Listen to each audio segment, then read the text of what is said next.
I did a root canal on my husband, and he's sitting on top of the refrigerator, and I think he's bleeding out. For a perfect fit, call 605-341-7831. Renewal by Anderson of South Dakota. Insurance. We all need it to protect our homes, health, businesses, and belongings. But having adequate coverage is just the beginning. You also need the support of professionals who stand by your side to protect what's important to you. Fisher Rounds & Associates combines the coverage you want with the commitment you need. Fisher Rounds & Associates. At your service, at your side. With offices in Pierre, Mitchell, Watertown, Sioux Falls, and Rapid City. And 200, 2 and a quarter, 2 to the bid, 20 bomb to VP, want to get 250 here, no 75, 275 now, 3. Hi folks, Kevin McPherson Auction Company. We can turn your property to cash. We can sell your personal property and your real estate at auction. A family business for 64 years and counting. We've sold several millions of dollars in property over the years. We're happy to consult with you on your auction plans. Let our selling experience work for you. Call McPherson Auction, 605-348-1369. Visit us on our web at mcphersonauction.com. Collins Siding has been the region's premier window siding, door, and gutter installation specialist since 1974. They use only the highest quality materials and never compromise on their workmanship. Collins Siding is licensed, bonded, and their estimates always include labor, materials, and applicable permits and taxes. Collins Siding has been providing top quality service and exceeding high standards for over 45 years, and you can find out how by visiting them at 2016 Cherry Avenue. Collins Siding, 2016 Cherry Avenue, Rapid City. KIMM Rapid City and K294BT Rapid City, the Black Hills Sports Station, 106.7 FM and 1150 AM, Fox Sports Rapid City. And here's what you need to know. Carson Wentz was released by the Washington Commanders today. The quarterback just spent one season in D.C., and the move helped Washington save $26 million in cap space for the upcoming season. A report from ESPN says the Bears are leaning towards trading the first overall pick in April's draft. The report says Chicago has received calls from multiple teams about moving up to number 1, and they are leaning towards trading that pick. Cowboys COO Stephen Jones to tell ESPN the team has to come up with a plan to extend Dak Prescott, while the Rams have submitted a proposal to the competition committee to make roughing the passer penalties reviewable by replay. That's according to the NFL Network. Dodgers third baseman Gavin Lux carted off the field today after suffering an apparent right knee injury while running to third in today's game against the Padres. Houston remains the top-ranked team in the men's AP Top 25 College Hoops Poll.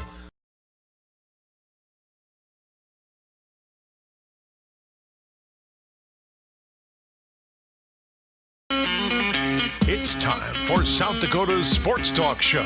This is the Nate Brown Show, featuring live callers, live interviews, and thought-provoking sports talk. From the biggest national names to the hottest local stories. Welcome to the Nate Brown Show on Fox Sports Rapid City.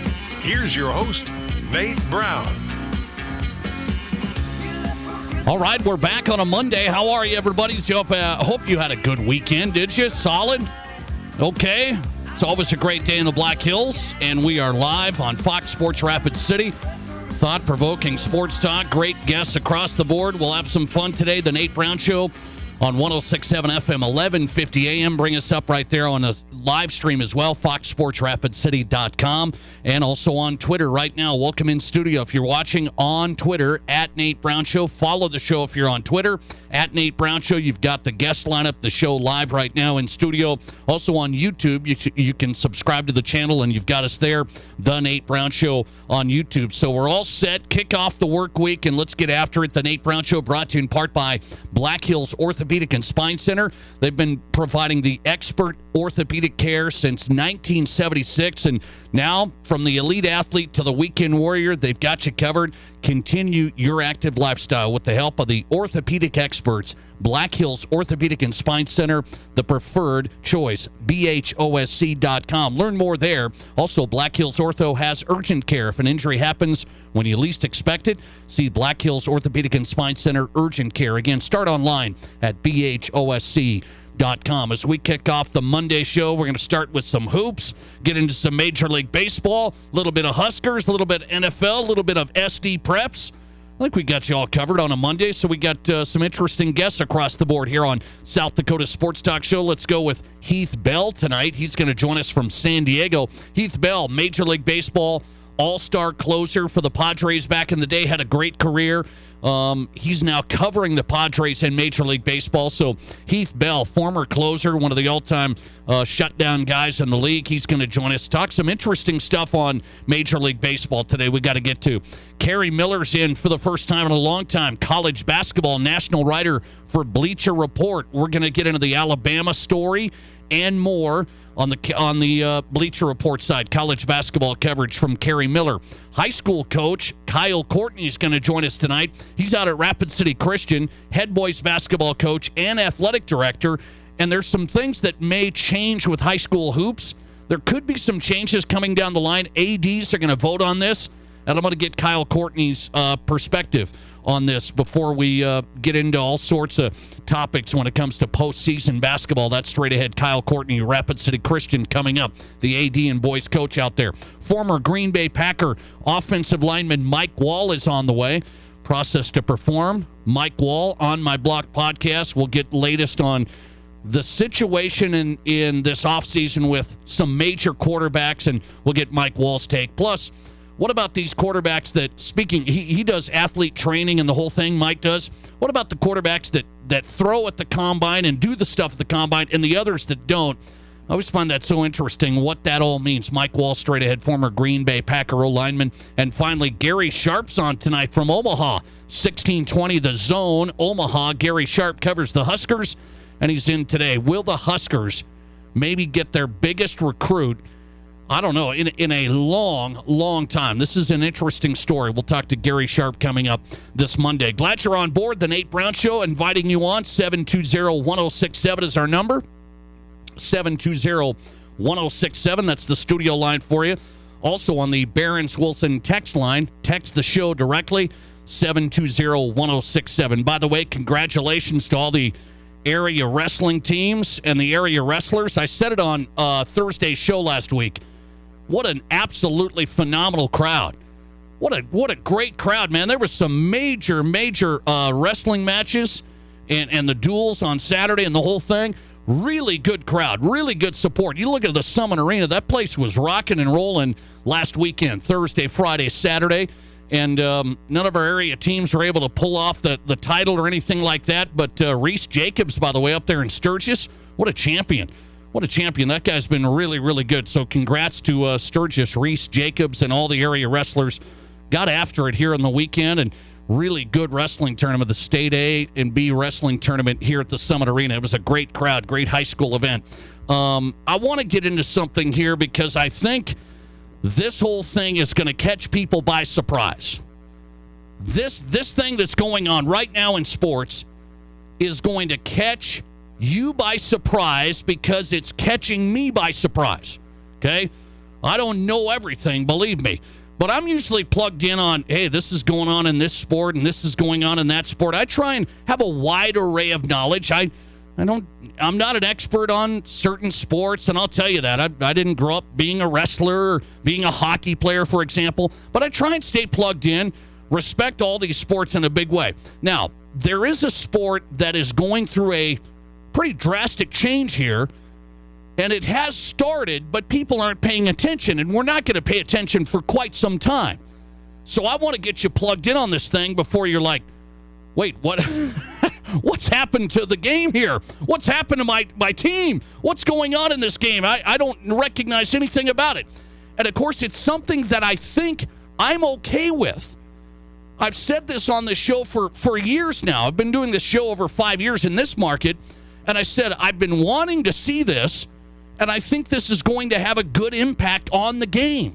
Now, that doesn't mean you're not going to have people complain, because you're going to have people fired up. That's why I'm talking about it on the Monday show, because nobody's paying attention, yet it's going to be very interesting to see what the baseball purists think and what the casual fan that kind of likes baseball maybe starts paying attention about June, July. If their team's in it, they're going to stay plugged in. How are all these people? Are these people going to be on the same page with the changes in baseball that we're seeing? And the big one is this right now in spring training. The pitch clock has arrived, and it's something I've been an advocate for, the pitch clock. Some of you guys maybe have argued with me. I don't think people have been, we've done poll questions on this. Do you want a pitch clock? Do you not? More people that have responded to this show say they want a pitch clock in baseball to keep things moving quicker, to provide essentially like a shot clock in basketball. Now, there are baseball people that I've talked to that say, this is just going to screw everything up. Baseball's trying to think of problems, or I should say solutions, and there are no problems, according to some baseball purists. They're saying it doesn't matter if a game lasts 3 hours and 10 minutes or 2 hours and 45 minutes. That doesn't matter to me. So there's always people that are going to argue about this. I'm going to tell you, the pitch clock is something I've wanted, and the pitch clock is debuting in spring training, and it's actually somewhat, sometimes a mess. Let me just admit that, at least right here, right now. Nobody knows, nobody cares about a Red Sox-Braves game going on in spring training. We don't care. We don't even go to extra innings to decide things. But what has happened in spring training, I wonder how much it will impact the regular season of Major League Baseball. You've heard a little bit of the shows today on Fox Sports Rapid City talk about this, but let me just reference what is happening here, and let me set up a scenario to see if you're okay with this. You Twins fans or whatever team you're going to be following. Let me just see if you're okay with this. Here's the new rules for Major League Baseball, okay? And it's the pitch clock that I'm mainly focused on. That's going to have, I think, a pretty big impact on the games, and it could have some impact on even outcomes of games. It could, and let me just explain. So here's what's happening with baseball. Players will have 30 seconds to resume play between batters. Okay? This is between batters. 30 seconds to resume play. So we're not taking forever in a walk-up. We're not taking forever in our warm-up ritual. The whole thing. It's 30 seconds between batters. Let's get back to baseball. Now, this is the key on the pitch clock. Between pitches, pitchers have 15 seconds with nobody on. There's nobody on. You don't have to check the runners. You've got 15 seconds. Now, you've got 20 seconds if there is a base runner on. Okay, so you've got 20. Now, I'm going to relate this to the NBA has a 24-second shot clock. I mean, think about a possession of a basketball game. That seems like a pretty long time. The 24-second shot clock in basketball, that's more than enough time when you think about a 20-second pitch clock with a base runner on. That's how I relate it. People say, oh, man, this is way too fast for teams. This is way too fast for pitchers. This is going to create a miss. And I think about this. Basketball in a possession, passing, running a play, screens, this and that. We got 24 seconds. And it usually works out pretty well. And then if there's an offensive rebound, that's even eliminated even further. Now you don't have 24, okay? So in basketball, they've tried speeding up possession, speeding up the game. Major League Baseball's telling you, you got 15 seconds, nobody on. You got 20 seconds if there is somebody on. Can you get a pitch off in 20 seconds if a major or if an NBA team can get a possession in 24 seconds? Maybe get 6, 7, 8 passes in 24 seconds, shot clock? I think you can get a pitch off in 20 seconds with a base runner on. Now, here's the issue. How it's going to impact the game is it will make it shorter. The games already are shorter. Let's take a look. Average game time in spring training. And this is spring training to spring training, guys. Average game time already is down 22 minutes. This is spring training to spring training. Okay? Last spring, over 3 hours. This spring, 2 hours and 39 minutes. I mean, think about that. We're talking 22 minutes. Now, that's a pretty big number, in my opinion. 22 minutes shorter. That's just spring baseball to spring baseball.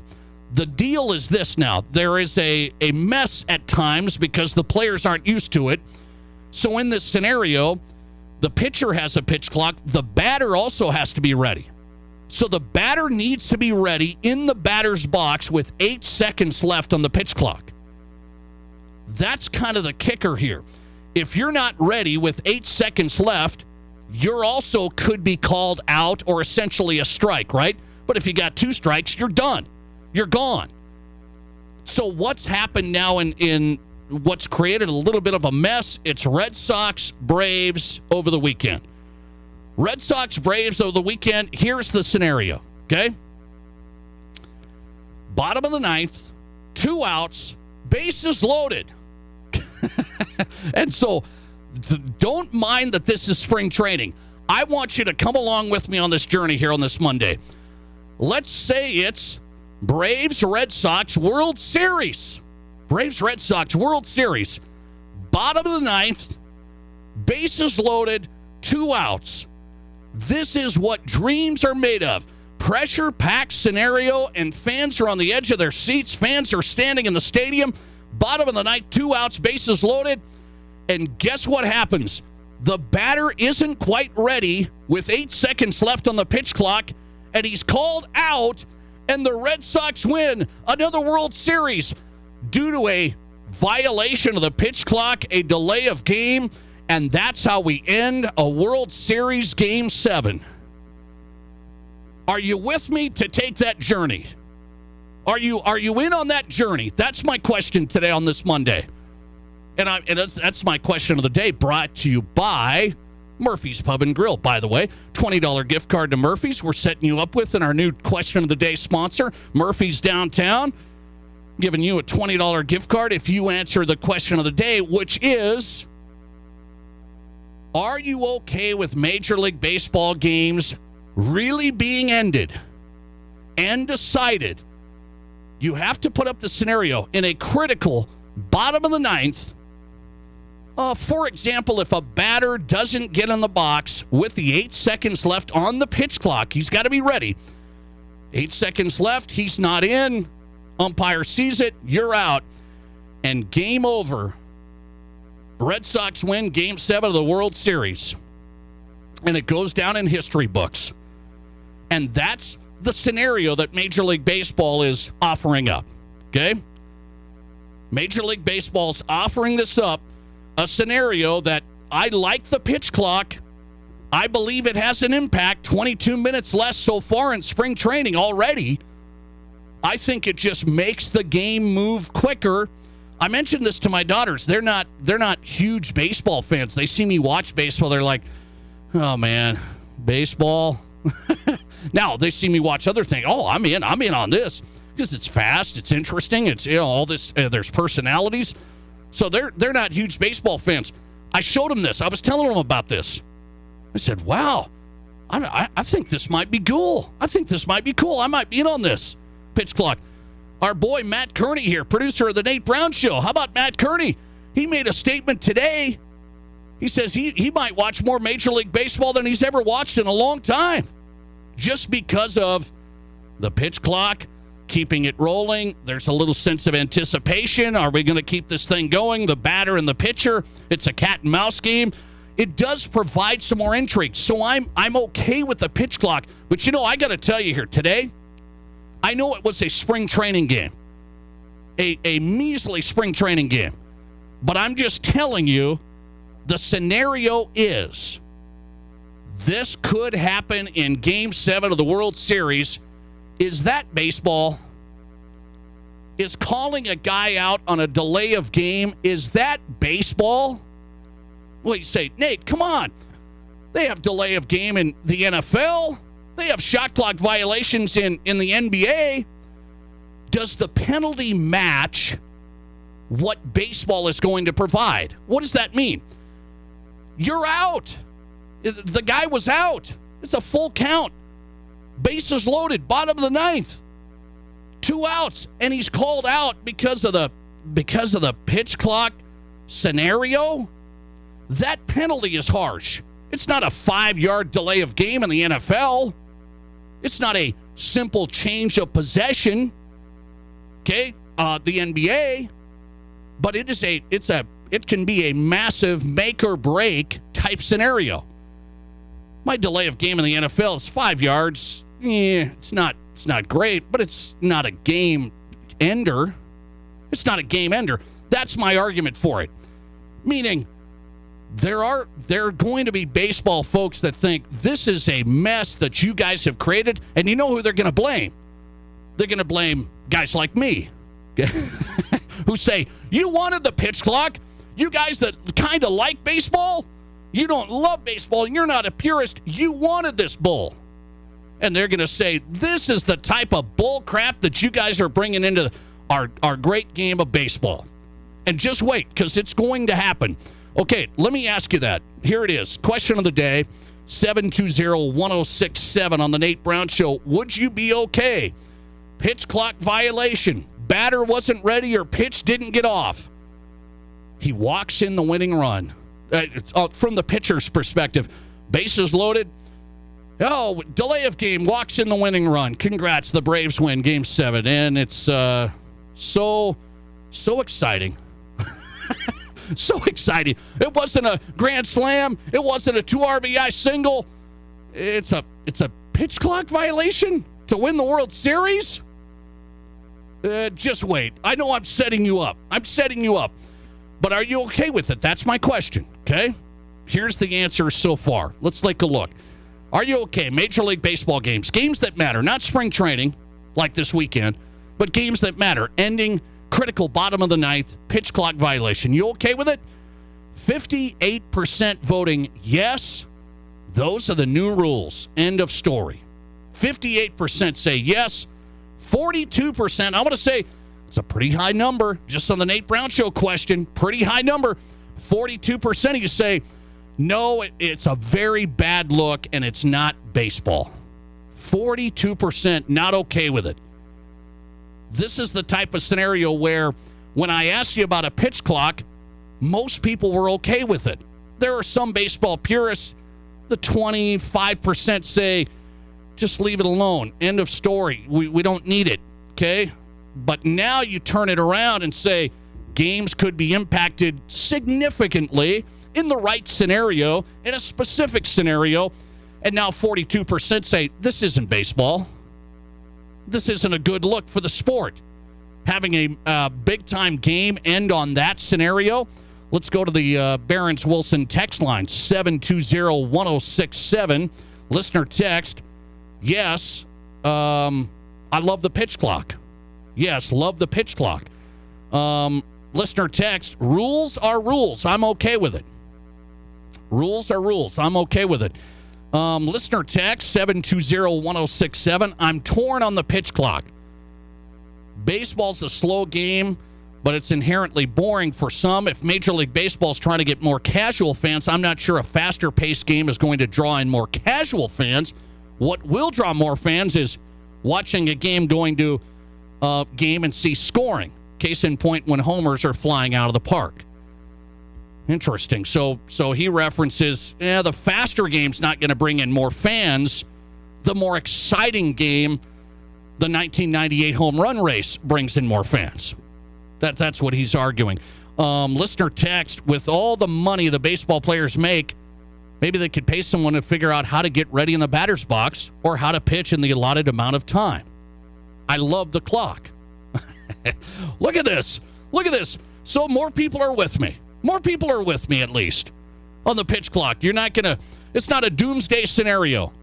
But I do have to tell you, just watch that finish. Watch the finish. Braves, Red Sox, if you haven't seen the video. The guy who gets called out, the batter, I mean, he's just stunned. He's laughing. He's laughing. That's never a good look. The players are playing, they're going, seriously? I've been playing baseball since I was 4. And now I got to play this, Mickey Mouse type game here? I got to play this Mickey Mouse. I got to get in the box. I got to do all this. I can't play baseball? That's what he's saying, essentially, the guy that gets called out over the weekend, the Braves player. I mean, he was laughing. He was laughing. All right. Listener text, players will adjust quickly. I like the rule changes in every sport. Players will adjust quickly. Okay, we shall see. We shall see. I'm okay with the pitch clock. I do think it's a little more impactful in certain game scenarios, or it could be, than maybe I would like. If it was just to keep the guys, the players moving and the pitches coming and the game rolling, that's what I see that's what I like. 2 hours and 35 minutes, not 3 hours and 20 minutes. I like that. I don't love players laughing and it turning into a mockery. I don't love that. Coming right back with Kerry Miller, Bleacher Report, college basketball reporter. So when should you give a coach a technical foul? When can you give a coach a technical foul? Boy, there was something on display this weekend. We're back with Kerry Miller next. Live callers, big-time interviews, and breaking sports news. This is the Nate Brown Show on Fox Sports Rapid City. Today on Hey Culligan, buy to save. Here's a text from Devin in Denver. Hey Culligan, I'd love a water softener, but I don't want to pay for it. Devin, I can't help you there, but a Culligan high-efficiency softener can help you save oodles on energy and detergent, so the savings can be even greater than the cost. And I'm getting a mind-blown emoji followed by, yes please. Devin, the savings are already on the way. Let us help you out with a free in-home water test with the local Culligan water expert at Culligan.com. Here's your Fox Sports Rapid City forecast. Mainly cloudy skies tonight with a chance for scattered snow showers. Lows dip down to about 23. Southerly winds 8 to 15 miles per hour. Mainly cloudy skies expected again tomorrow. Chance for mixed precipitation. High temperatures reach up to 47. Chance for snow tomorrow night. Lows around 20. Cloudy skies expected. A dusting of snow tomorrow. That's your forecast on the Black Hills Sports Station, Fox Sports Rapid City. Currently, it's 31. Hey Rush fans, it's Rob at the Firehouse Skybox. We are your official home for Rapid City Rush hockey. When the Rush are playing on the road, join other Rush fans at the Skybox and enjoy some great food and cheer on your Rush. We show every Rush away game and we'll have Rush-themed giveaways every road trip. You'll get a chance to win great Rush prizes with the purchase of a drink or food item. The Skybox has the best food and the best Rush game day experience. Go Rush! Did you know Highmark Credit Union was started as Rapid City Teachers Federal Credit Union over 80 years ago in what was known as Rapid City High School? We're proud of our legacy in education and affordable solutions for our community. Today, Highmark provides a full range of consumer products and commercial lending services to thousands of area members in western South Dakota. Consider joining Highmark. We'll make it happen. HighmarkFCU.com. First Gold's Horseshoe Restaurant announces their crab leg extravaganza. For a limited time, enjoy a full pound of delicious crab legs for just $24. Or choose the Horseshoe Restaurant's Surf and Turf specials that include crab legs and your choice of a 12-ounce New York strip or 10-ounce sirloin with chef choice vegetable, baked potato, and side salad for only $49.95. Don't miss the crab leg extravaganza going on right now at the Horseshoe Restaurant inside First Gold Gaming Resort in Deadwood. Stuck in a state of falling behind? Struggling to keep up with your kids, your finances, your insurance, your life? This is State Farm Agent Matt McCormick. Let me help you simplify and get to a better state. With me handling your auto, home, and life insurance, you'll have more time to handle everything else. Even more money, too. Because adding State Farm policies can earn discounts that could add up to 40%. Call me, State Farm Agent Matt McCormick, and get to a better state with State Farm. 348-0464. If you're in the market for a vehicle right now, you probably have noticed it's sometimes hard to find the right one. That's where Summit Automotive Group steps in. Stacy and Matt and their staff working hard to get a great selection of pre-owned vehicles at affordable prices. At Summit Automotive, they have a different outlook on selling you a vehicle. You'll experience stress-free shopping, friendly, honest service with no high-pressure sales gimmicks. Before you buy, drop by East Highway 44, SummitAutoGRP.com. Hi, this is Dan Patrick. Remember to catch me weekday mornings from 7 until 10 a.m. right here on 106.7 FM and 1150 a.m. Fox Sports Rapid City. And now, back to Rapid City's sports talk show, The Nate Brown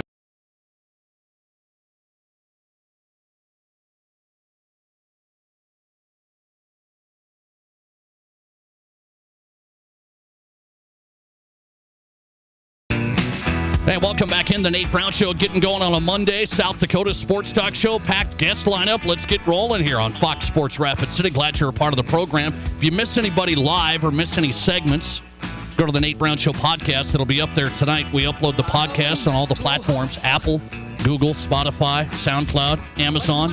The Nate Brown Show podcast, available where you download your favorite podcast. You've got us all 2 hours right there. The podcast is great. You can fast forward when you get tired of me, and then you find another spot where I'm talking about something you agree with, and then you can fast forward again. It's good stuff. You just limit me. You can edit me. It's great. Kerry Miller's on tonight. College basketball national writer, Bleacher Report. Carrance James on Twitter. That's where you'll find him. Kerry, good to have you back on. How are you? I'm doing well. I'll give you all sorts of good stuff to fast forward through. I love it. I love it. Here we go, man. Quality content, okay? I'm going to ask you about something here. It's an interesting scenario in the balance of college basketball, and so I want to get your perspective. You've been covering college hoops for a while. You see teams now, there is quite a bit of parity out there. It feels like this March Madness to me is going to be really unpredictable. It always is, Kerry. I get it, but I can't really pinpoint this team, that team, this team. It feels like there's 10 teams that could make a run here. Am I overstating that?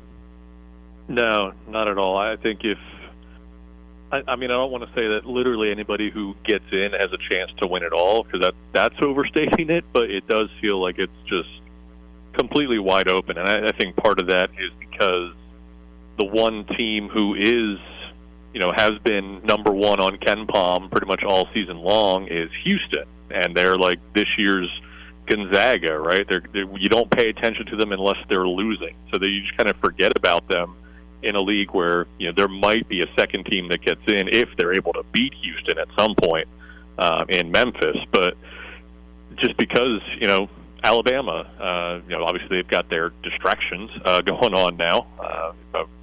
Not to sugarcoat the situation there, it's a very difficult situation, but they're not playing as well as they were before more of that information came to light. Purdue has fallen apart.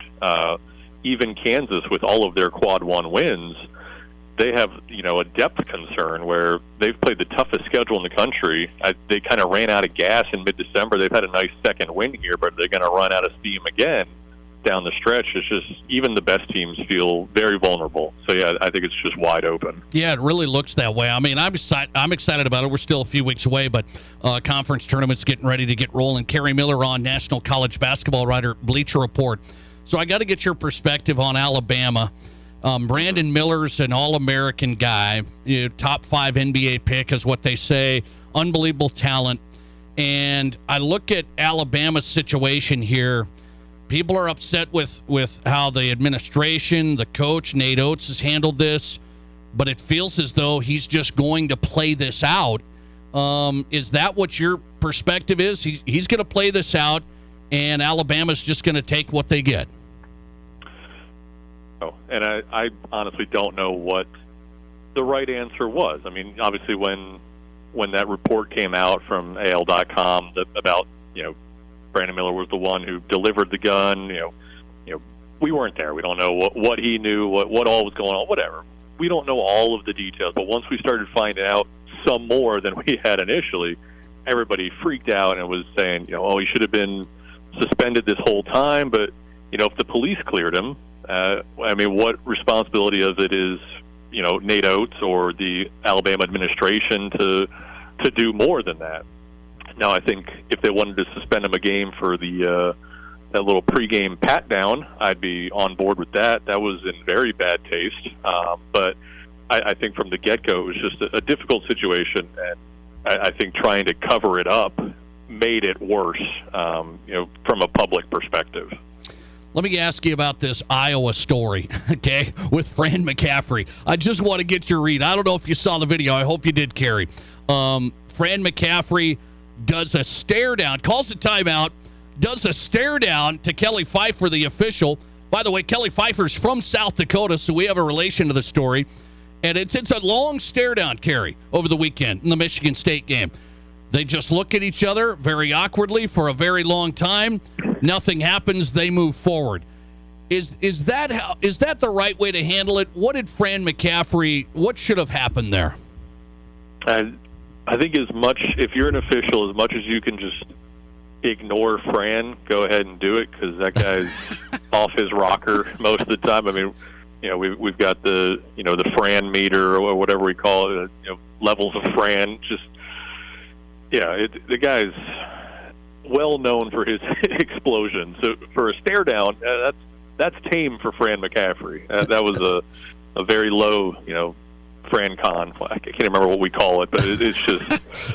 So that's not a technical foul worthy. That's not a technical foul worthy. Right. Yeah. For him, it seems like he's gotten to. It's almost like with when you're trying to defend Zach Edey, you almost have to scratch him or claw him or punch him because just common contact isn't going to do it anymore, and that's where Fran is at with technical fouls. But whatever he did, it worked. They had that crazy comeback. Oh, that was nuts. That may have supplanted the Maryland Duke miracle minute from whatever that was back in 2001, where, coming back from 11 down in the final minute, I don't think that's ever happened before. I thought it was crazy. I couldn't believe it, the Iowa comeback against Michigan State. If you guys haven't seen that, you need to. Kerry Miller's on, couple more, BleacherReport.com, national college basketball writer. So there's some legendary coaches that are no longer coaching. There's some that are still going. For example, Jim Boeheim, Syracuse. They're kind of in a tailspin a little bit as of late. What should happen there? What can Syracuse do with a legend like Jim Boeheim? Yeah, they've been a mess for a while. I think tailspin is a good way to put it. Sub 500 last year. They might finish above 500 this year, but that ACC is terrible. This is probably the worst Syracuse team that they've had in decades. And he's 77, 78. He's got tenure, if there is such a thing in college basketball. He can stay as long as he wants because he is Syracuse basketball. I think Florida State is in a similar situation with Leonard Hamilton, who's in his mid-70s, and they're really fallen off a cliff over the last couple of years. Yeah. So you want to have that off-season conversation of, are you sure you want to come back? We're not showing you the door, but you know where it is, right? It's kind of that kind of situation. How tough is that, Kerry? I feel it's tough. You think about the Bobby Bowdens years ago with Florida State football. It's tough. Yeah. You just kind of watch your program go down the drain. You hope next coach can rebuild it. Come back from the skyscraper that it was built into for, a decade ago. Syracuse was, the class of the Big East, and then they went to the ACC and started falling apart. They had that one miracle run to the Final Four as a 10 seed, but they have not been Syracuse basketball since 2013. And it's now you've got all the off the court distractions with Jim saying that Wake Forest and Pitt bought their teams and all this. He's kind of old man yelling at the clouds, getting to be that point. But yeah, I don't know. I don't know what the approach is. Sounds like he wants to come back next year, and if it hurts them in the long run, then it hurts them in the long run. They're going to bite that bullet, I guess. Yeah, that's a tough one. It really is. With Jim Boeheim at Syracuse, they're not what they once were. Kerry Miller, before I let you run, so the tournament's getting ready to go in March. 68 teams. We know the first four and stuff, and people argue about, is that a good format and the whole thing. I want to know if you think this is going to expand. There was talk in this offseason with the Transformation Committee for the NCAA, and these are major leaders in college sports. The talk was we might extend this thing and take up to 25% of all eligible teams in some of these postseason things. Will this tournament go to 90 teams or more? I sincerely hope it does not, but I fear it will, because once you've got, Greg Sankey and Jim Phillips and all these, the ACC, SEC, Big Ten, once those commissioners start talking like they're on board, it almost feels like it's inevitable, even though, 98% of fans and college basketball media think it's a terrible idea. I think it will be coming. If they expand to 72, fine. We'll live with that. It won't change much. But man, if they go to 96, we're going to be talking about Syracuse this year at 16-13, and right. They'd probably be in if you expand to 96 teams. So I hope it doesn't happen, but I'm not optimistic. I think at some point down the pipeline in the next 3 or so years, it probably will expand. Great follow on Twitter right now. Carrance James, it's Kerry Miller, college basketball writer, BleacherReport.com, as he gets set for tournament basketball, and we're winding down the college season. Kerry, always good to get you, man. Thanks for coming on. You got it. Take care, Nate. I appreciate the time. Kerry Miller on tonight, national college basketball writer, BleacherReport.com, here on the Nate Brown Show, getting us started on a Monday. One of the things we have to discuss, is Fran McCaffery, Iowa men's basketball coach, in a doofus move over the weekend against Michigan State. They're down 10 with a minute and a half left. He thinks the game's over, essentially. By the way, Iowa comes back to tie it. They go to overtime, and they win it. So that's the rest of the story. But during this time, it's a South Dakota connection here. Kelly Pfeiffer is the ref, okay? He's the ref. He's originally from Phillip. Now he lives in Mitchell. So this is a South Dakota guy, and he's the ref. Fran McCaffery didn't like the call at all, the call that was made. McCaffery had a timeout, and he stares him down. I mean, you can find the video for yourself. You got to watch it. I mean, I've watched this thing 25 times. My wife thinks I'm crazy and losing my mind. I just think it's such an interesting look into what's going on here, the sports psychology, what's happening. And Fran McCaffery, the head coach at Iowa, is just staring him down, like intimidation and the whole thing. And I asked the audience today, is that worth a technical foul right there if you're the ref? No, he didn't call it. Kelly, the ref, kind of stared back at him, took a couple of steps forward. The stare down ended. I mean, it was like Clint Eastwood back in the day. It was just bizarre. Do you call a technical on that? That's what I want to know today. Because, by the way, it's just poor behavior. Coaches acting like we don't need coaches to act like with officials. I mean, and then we wonder why people yell at officials and act like goons. Thanks for calling. You're live today, and you go ahead. The same answer as the question of the day. I would have teed him up so fast. Then I would have said, you want to go to the locker room, we can talk privately. I somehow figured Fran, you would. Hey, I've watched this guy for years. Yes, you know Fran. You know him. Yeah, idiot. He shouldn't be allowed to coach. Whoa. You know what? That's why you got little league parents that think they're experts. No, I understand. Yeah, I understand. It's a bad look, Steve. I agree with you. I thought it was bad. I did. He should have teed him up. You do. You think so. I had a ref tell me today that was not a technical foul worthy. I had a ref say that today.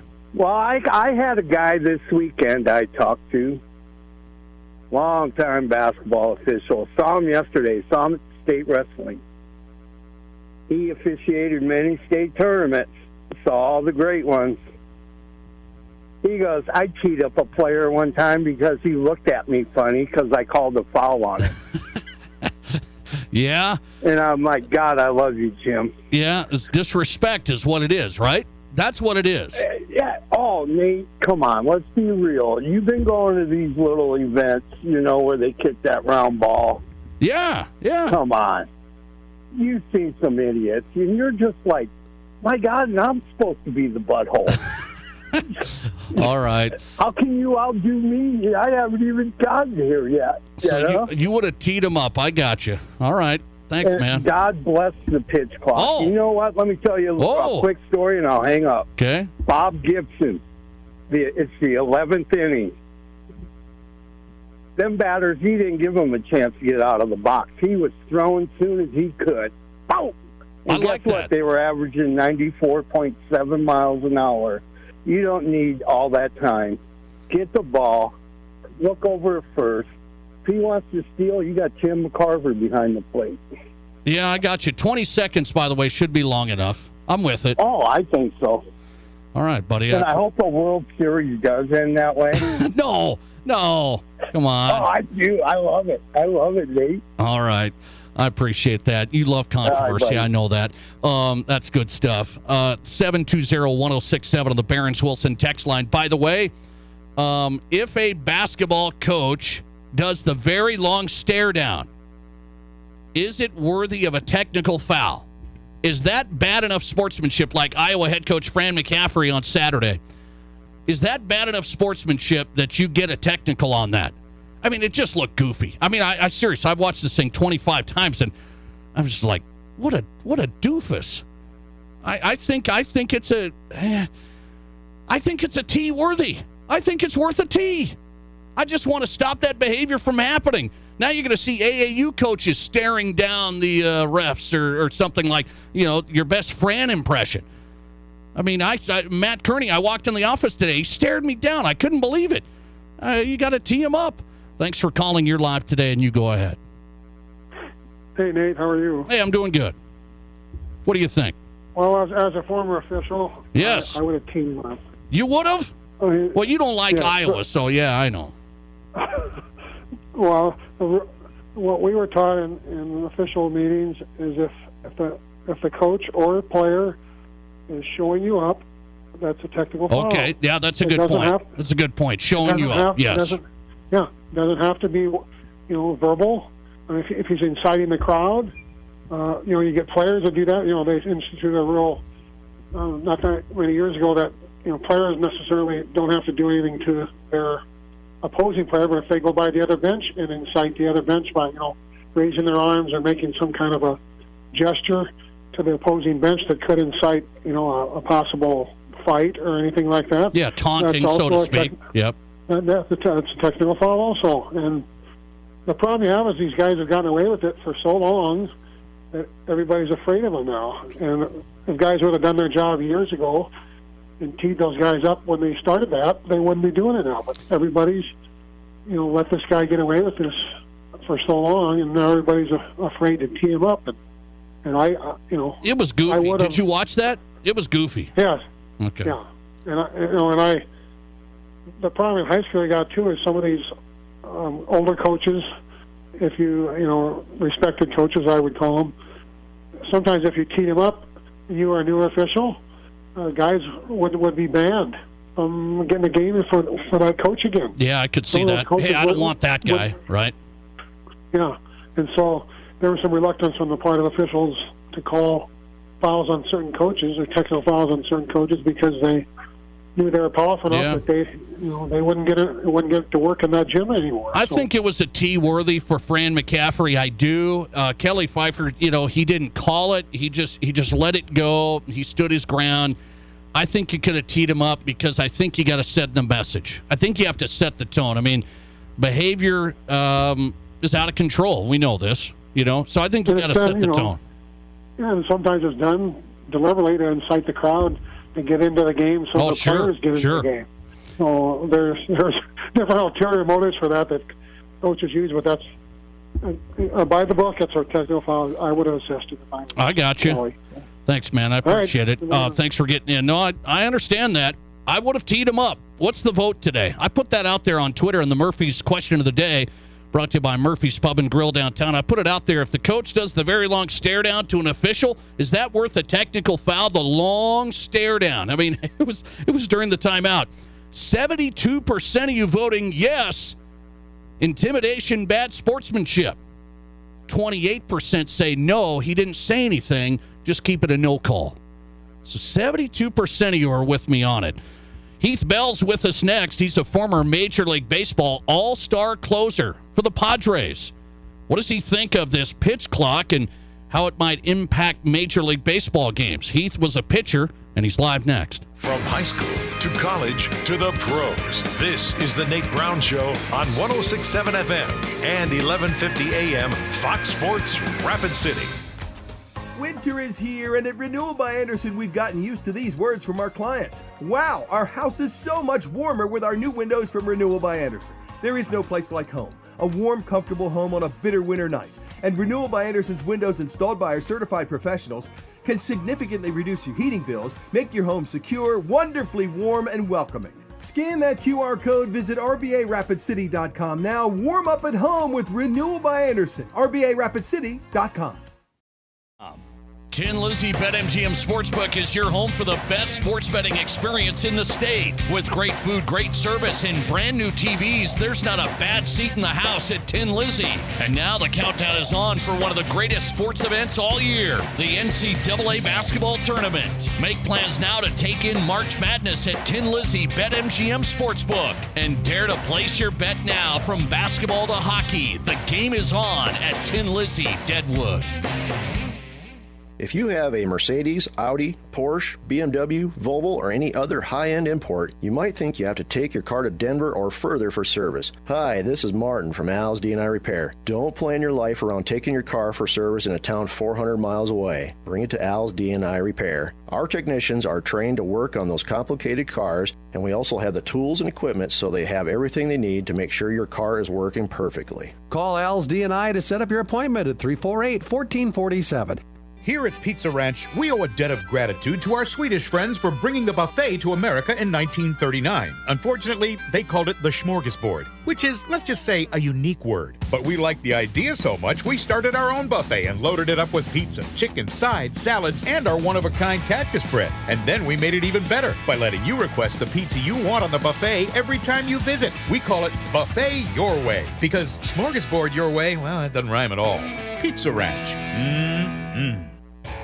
Adams ISC in Rapid City, your first stop for machining and welding fabrication. Whether it's one of a kind or production run capacity, Adams ISC can deliver the results you're searching for. Multi-process machining and welding fabrication is their specialty, and their dedicated and professional staff is ready to serve your needs. Remember, your first stop for machining and welding fabrication is Adams ISC. Just Google Adams ISC for more information. Live from the Anytime Auto Sales Service and Details Studio. Sales, service, and recreation. This is Fox Sports Rapid City.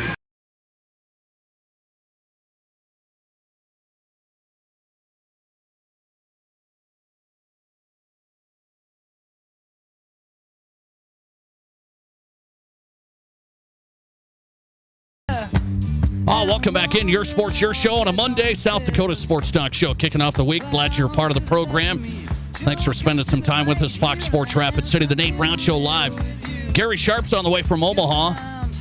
He's on 1620 The Zone talking Huskers. Are they going to get one of the biggest recruits ever in a long, long time? Are they going to do this? Is Matt Rule going to be able to do this? Talk Huskers. Gary Sharp coming up. Mike Wall's on tap tonight. Former Green Bay Packer. Mike Wall straight ahead. Heath Bell's in. Major League Baseball All-Star closer.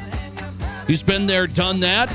Didn't have to deal with the pitch clock, so I wanted to get him in on this, man. Spring training's underway, and you can hear him on Pods Talk, covering the Padres analysis on Believe, okay? That's the podcast network, Believe, Pods Talk. It's Heath Bell on the Nate Brown Show. Heath, good to have you back on. How are you?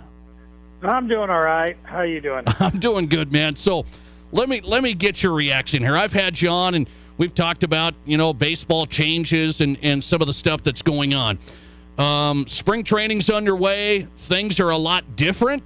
There's some people talking about it. I'm for the pitch clock. I was before it got in. I still am, but I don't want it to become a scenario that really impacts the outcome of a game. That's where I'm at when I see this Braves-Red Sox snafu over the weekend. Game ends because of a delay of game. The batter wasn't in the box with 8 seconds left on the clock. I don't want to see that. So where do you stand on the pitch clock, Heath, and the implementation here? Well, here's the problem. I'm kind of for the pitch clock, not for the pitch clock. I don't like to change things up, but I understand why they're doing it. They're trying to get the batter in there. They're trying to get the pitcher, not to delay the game and this and that. But we're seeing in spring training already that we need to make some adjustments because, the batter has to get in there. And before, I think it's 8 seconds before it counts down. Yes. He has to be looking at the pitcher. So that is almost crazy because 2 times it's happened, and the batter was in the box at 10 seconds. But, he spent 2 seconds looking down, looking at his feet or looking at home plate to get adjusted. and then to look up. And it's going to be like we all see how football, how, the clock gets to 0 before they hike, and some guys like Tom Brady or Aaron Rodgers, they kind of let the clock go a second longer before it gets to 0. Good point. Now it's going to be. Now we're going to have some umpires like Angel Hernandez that's still in the game, and I don't understand how, and I'm calling him out. But some umpires are going to be pissed at hitters or pitchers, and they're going to be like, "Nope, you're out of time. You didn't look." They're going to be judgment calls now. Yes. So, but here's the thing. I thought it was when a batter gets in the box, then the pitcher can throw. It doesn't matter. The batter doesn't have to look at you before you throw. So that shouldn't be a key or anything like that. But it's one of those things. And then the pitcher, it's going to turn into be a judgment call that is going to be, the umpire is going to dictate the game. So we're going to have to make some adjustments, or Major League Baseball is going to have to make some adjustments. And one of the things that while you were talking, I was thinking, you know what? Maybe in the past the 7th inning, there is no clock. Maybe the 9th inning, there is no clock or something like that. Oh, interesting. Because you don't want that to impact the bottom of the 9th, Game 7. You don't want it to you don't want it to impact. You don't want it to. What if the batter, here's the other thing. What if the pitcher comes set and then he's holding the runner? The batter can't call time anymore if something gets in his eye. The pitcher can literally, they can't switch out the ball unless they do it in the first 2 seconds, because then you're not going to have enough time. You have to get the ball really quick. What if the umpire doesn't give you the ball really quick? And then do we judge the 3 or 4 seconds before an umpire gives you a ball? Do we, not dictate that? Because that's going to happen. And I've already seen that happen in spring training where, say you get on the rubber, just before you get on the rubber, you feel like the ball, there's no seam or something, there's a gash that nobody saw. You step off, you're like, hey, I want a new ball. You throw it over. It takes about 3 seconds for an umpire that's paying attention to throw you another ball. Now you only have how many seconds? You have 9, 7. You got to get a pitch and you got to throw right away.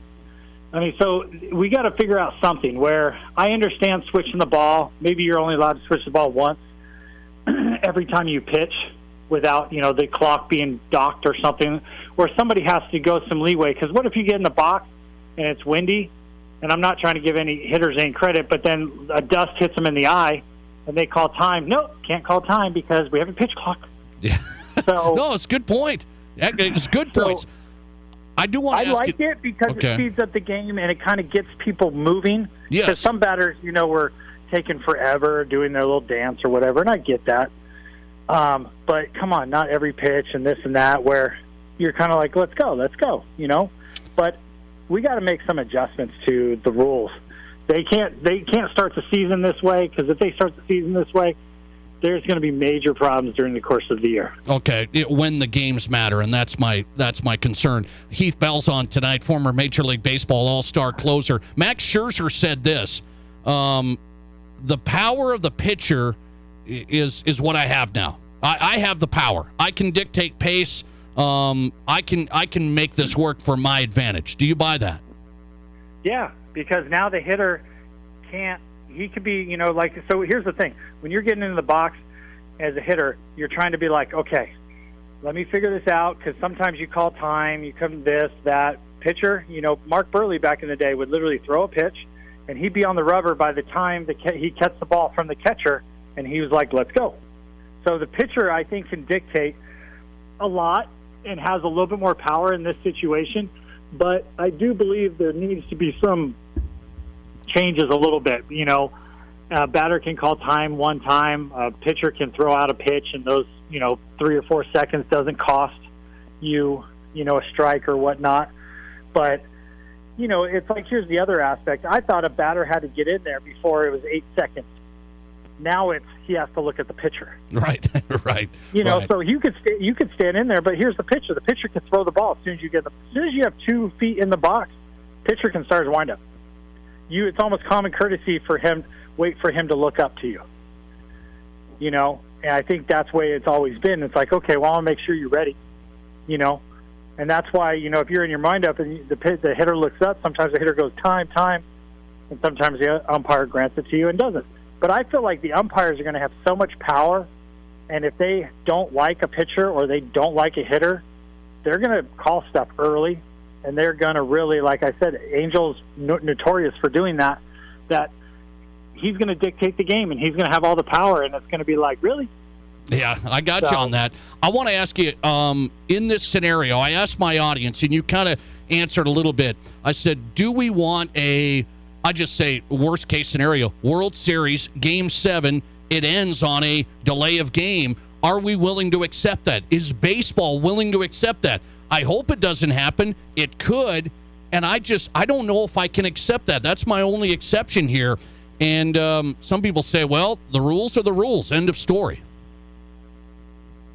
It's basically you're basically saying Manfred, the commissioner of baseball, is dictating the game. The players aren't, because it's a rule. It's a rule, but he's dictating something that both guys are competing against, and one guy just use the clock. Because what if the hitter is going to do this? He's gonna look at the clock. He's going to stand outside the box. Then just before 8 seconds, at 9, whatever it is, he's going to jump in and look at the pitcher, and the pitcher's got to stand there the whole time. I mean, they're going to start playing games with her, and it's going to be weird things where the pitcher can easily, as soon as the batter gets in, so start throwing, or wait until, hey, I'm going to wait until 1 second, because I'm or whatnot. But then the umpire calls, hey, time. Wait a second, I had 1 second. My leg went up. Look at the instant replay. No, can't instant replay that. So therefore, the competition between the two gentlemen is not there. It's a rule, so God forbid it doesn't happen in the World Series. But I would, like you were talking, and I was just thinking, pitch clock, fine. But in the last inning, no clock. That's interesting. That's interesting. Send that one in, Heath, man. Send that into the league office. I mean, that might make sense. By the way, before I let him run, Heath Bell on tonight. Podstock is his podcast. You can hear him on Believe Podcast Network. Speaking of the Padres, they go 11 years. Manny Machado, $350 million. He's going to be over 40 when that wraps up. Padres spending a lot of money. What's your reaction? Well, I'm really excited the Padres kept Machado and kept him there. I know he wanted 40 a year. He's getting something like 30, 35 or more. And it seems like everybody's playing in their 40s now. When I played, just short, it wasn't even 10 years ago when I played, but 7, 8 years ago, whenever it was, it was like when you're 38, you're 36, 37, 38, now you're pretty much done. Maybe one 40-year-old would be on the team or somewhere in the whole league. Now it's like, oh, Tom Brady played until he's 45, 50 years old. Well, everybody can play until they're 42, 43. Okay. And so, but I think the Padres, they're going out and spending the money. They're going out and being like other clubs. And Machado is that, that player that we want. If he has a chance for the Hall of Fame. If he gets a chance for the Hall of Fame, he'll hopefully go in as a Padre uniform, and that'll be ecstatic for the organization. And then also keys other people to come here. Maybe Soto will take less to stay. Maybe we can get Ohtani, but also X came out here. So it's one of those things that we're having a lot of stars come to San Diego, and they want to come to San Diego. But, the taxes are bad, but the weather's great. And the club has finally showed after years that, we're not going to spend money. No, we want to win. We want to build a dynasty team. We want to spend some money, and we want to put it out there. And, I think with more people showing up and with the TV deals and this and that, I think it's just, it's perfect. He's basically getting the new TV deal or whatever it is. Padres all in, that's for dang sure. I mean, they're spending like a major market team. Heath Bell on tonight, former closer, Major League Baseball All-Star. Great guest to have on the pitch clock days are underway. Heath, thanks for the time. I appreciate it. Thanks for having me, and check out my podcast, Ring the Bell Podcast. Good stuff. Good stuff. Ring the bell. Check him out on Believe. All right. Ring the bell. Heath Bell 21 on Twitter. You can find him there at Heath Bell 21. Ring the bell. Part of Believe as well. Talking Padres and Major League Baseball. Coming right back with Gary Sharp. All right. Huskers 1620 The Zone. From Omaha. Can Nebraska pull off something we haven't seen in a long, long time? We'll talk to Gary Sharp next. You're listening to the Nate Brown. Winter is here, and at Renewal by Andersen, we've gotten used to these words from our clients. Wow, our house is so much warmer with our new windows from Renewal by Andersen. There is no place like home. A warm, comfortable home on a bitter winter night. And Renewal by Andersen's windows installed by our certified professionals can significantly reduce your heating bills, make your home secure, wonderfully warm, and welcoming. Scan that QR code, visit RBARapidCity.com now. Warm up at home with Renewal by Andersen. RBARapidCity.com. Here's your Fox Sports Rapid City forecast. Mainly cloudy skies tonight with a chance for scattered snow showers. Lows dip down to about 23. Southerly winds 8 to 15 miles per hour. Mainly cloudy skies expected again tomorrow. Chance for mixed precipitation. High temperatures reach up to 47. Chance for snow tomorrow night. Lows around 20. Cloudy skies expected. A dusting of snow tomorrow. That's your forecast on the Black Hills Sports Station, Fox Sports Rapid City. Currently, it's 31. We're all going somewhere. Going higher, faster, farther. Going in new directions, to new places. At Monument Health, we keep going so you can keep going. We're dedicated to advanced orthopedic care with the latest innovations, technology, expertise, and treatment. So keep exploring, keep making memories, keep going with Monument Health as your partner. Learn more at monument.health/orthopedics. All right, Rapid City, one of my favorite places is Pour 54 downtown. If you're looking for the best place to have a cold one with friends, maybe date night with your wife, or just go and watch the big game with some buddies in their great sports area upstairs, Pour 54 has it all. Plus 54 taps of beer from local and regional breweries, and it's self-serve. You don't have to wait around. You can get what you want right away. And the food's out of this world. I love the Detroit-style pan pizzas. Check out Pour 54. You'll love it. Downtown Main Street. For nearly 100 years, Connex has been providing the know-how and materials to help their neighbors grow. Through partnerships with builders, homeowners, and contractors, Connect Home Centers have impacted our communities, making them stronger and safer through support of local organizations and neighborhood beautification projects. Improving the quality of life for others is important to us. We are Connect Home Center, your hometown lumberyard lending a helping hand in building our communities since 1928. Hey, it's Chris Broussard. Remember to catch the Odd Couple weeknights from 6 to 8 p.m. right here on Fox Sports Rapid City. And now, let's get back to Rapid City Sports Talk Show, The Nate Brown Show.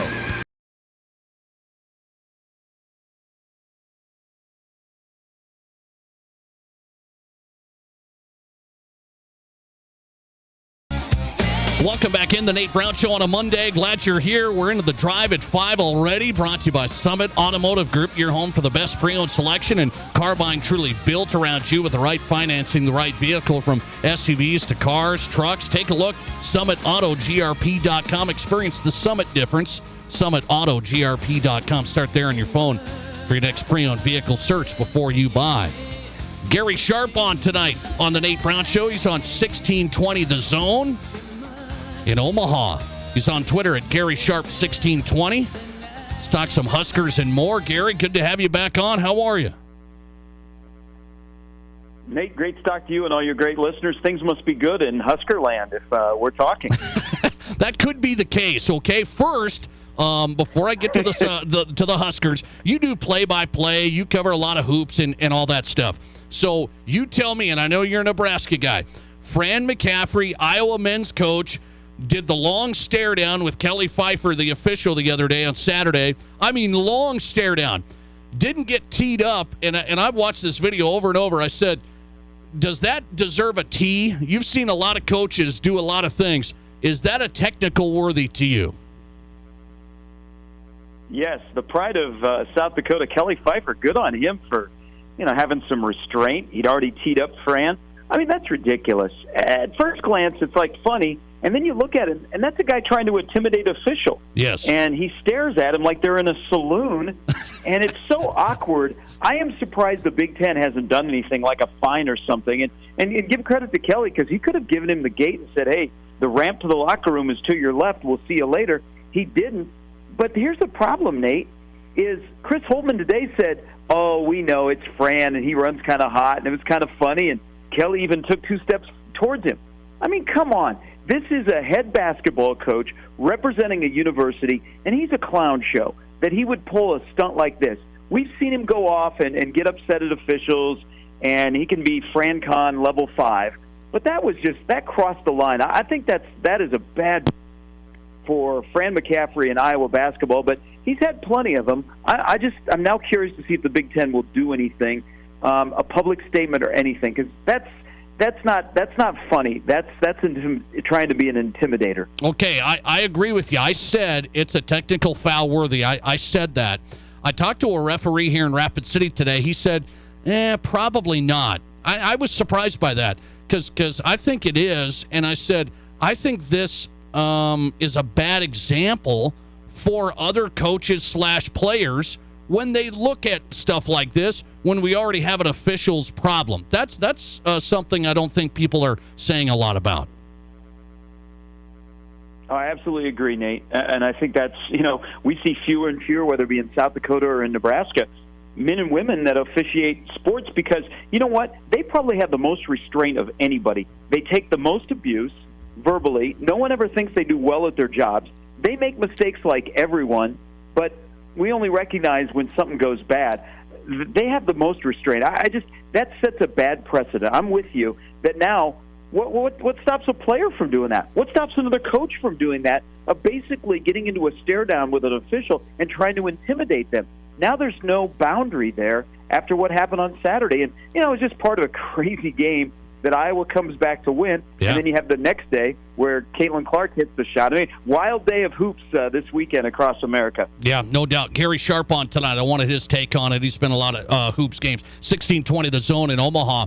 Let's talk Huskers here, Gary. So this is a big story. It hasn't happened yet, but people think the number one player in the country in 2024 in football, number one player, could be going to the Huskers in Dylan Raiola, quarterback out of Phoenix. Is this a big possibility? Yeah, I think it's getting closer to being that you can cross the threshold if you're a Nebraska fan of going, now if he doesn't commit to Nebraska, it would be crushing. He shows up in Lincoln. Everybody knows his dad, Dominic, was one of the best linemen that Nebraska football has ever had and a 14-year pro. And then Dylan's the number one overall recruit in the class of 2024. Nebraska under Scott Frost dropped the ball in his recruitment, and he really cooled on Nebraska. Matt Rule came in and reestablished that relationship quickly and gained the trust of dad and son. And his uncle, Donovan, is the offensive line coach. He was the only guy retained on Matt Rule's staff. So they come in for a boys' weekend. Mom was in Texas visiting their daughter who goes to TCU. So Dad brought the two boys in. It's a dead recruiting period, Nate. He comes in, goes to the basketball game. He's sitting in a suite with Dad and Uncle. And, oh, by the way, in the next suite is the head coach of Nebraska. They can't have really any contact. And then he goes down and sits courtside, and he's led to his seats by the athletic director, and the place goes nuts. He throws the bones. Student section's chanting his name. I mean, I think this is a possibility. It's not a done deal because USC is really heavy in the mix, and he hit it off with Lincoln Riley, and why not if you look at Lincoln Riley's history as a quarterback whisperer. But I think Nebraska has pushed this almost to the finish line, that they were in a great spot to get this commitment. And this would be one of those commitments that would happen before Matt Rule ever coached a game at Nebraska. That would be a game changer for Nebraska. It would change the perception. But they're not letting up. I know they're going to recruit him very hard, and they're setting up for a monster weekend, not only with Dylan Raiola, but some other national top 5 recruits at the end of March. I wonder what would seal this deal, kind of what this process is like. You never can tell with high school kids and, what's going on there. You just wonder, are there other factors in here with NIL and that whole piece? Yeah. Well, Nebraska has a good NIL package that has been presented to the family. Here's another thing, and I'm curious on how you would react, Nate. So Dad is a legacy, or the son's a legacy, but Dad is really well known. He's a passionate Husker fan. If he was going to pull the rug out from Nebraska and there was no chance for Nebraska, I don't think he'd let his son soak in the kind of atmosphere that he did on Saturday. So there's a little part of me that says, man, I wonder if he is a silent commitment. And there's another part that is, Dad respects the process. He would like him to go to Nebraska, but he's going to let him make his own decision. but boy, Nebraska would look pretty good for him. I've told people on my show, Nate, is you're in the roller coaster, buckle in, because there's going to be a lot of twists and turns, and that's what happens when you're pursuing the number one recruit in the country, which is something Nebraska football, that is foreign to them. You got to go all the way back to Tommy Frazier to find the last national recruit that drew this much attention before he ever played a game at Nebraska. I was wondering. It's been a long, long time. I was like, who would be the guy? I think that's a good reference, Tommy Frazier days. Huskers, he's talking them on 1620 The Zone in Omaha. Find him on Twitter at Gary Sharp 1620, and he pops on a Monday night. Gary, always good, man. Thanks for the time. Hey, thanks, Nate. I appreciate it. Gary Sharp in tonight, 1620 The Zone, Omaha. His show on each morning. Find him on Twitter at Gary Sharp 1620. Dylan Raiola, number one player in the country. He played at Chandler, Arizona, quarterback. Husker connections big time. Will they get that done? He committed to Ohio State last year. Okay? So he was going to Ohio State, decommitted this year. And now his recruitment's opened up. Hasn't, I don't know if it's Nebraska. And Gary said USC's in the mix here. Number one player in the entire country. And you talk about the quarterback spot. The quarterback spot. What would that do for the Huskers?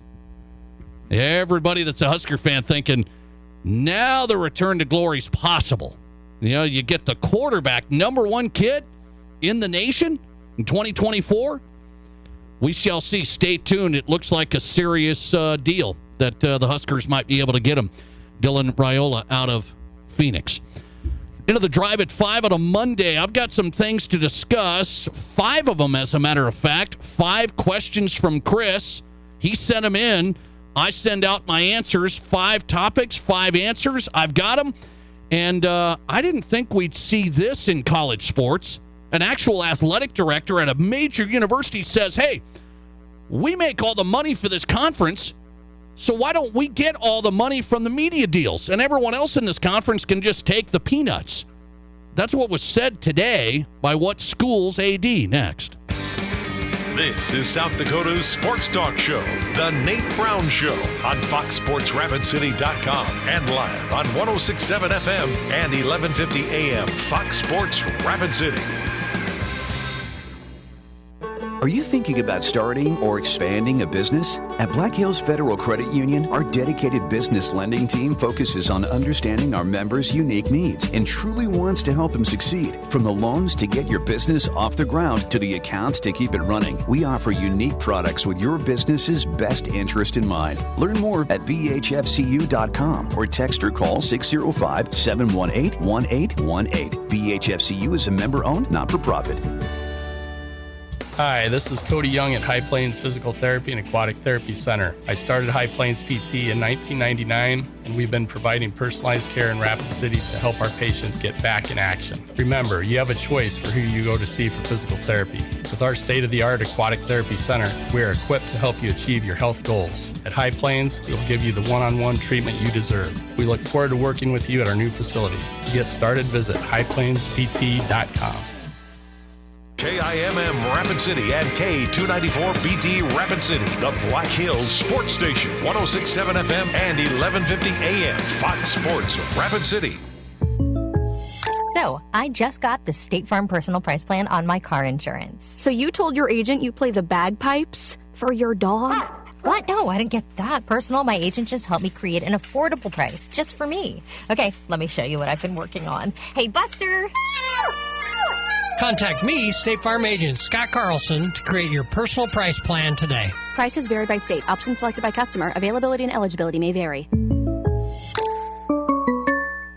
For all your office, shop, and storage needs, contact Quality Commercial Properties, LLC at Samco Business Plaza. Quality, affordable, reliable. For the best rate, best facility, and best customer service, it's Quality Commercial Properties, LLC at Samco Business Plaza. There really is nothing better on the west side of Rapid City. Call 605-721-9777. Quality Commercial Properties, LLC at Samco Business Plaza. Hi, it's Colin Coward. Great to be in the Black Hills. Getting heard weekdays 10 to 1 on 106.7 FM and 1150 AM. Fox Sports.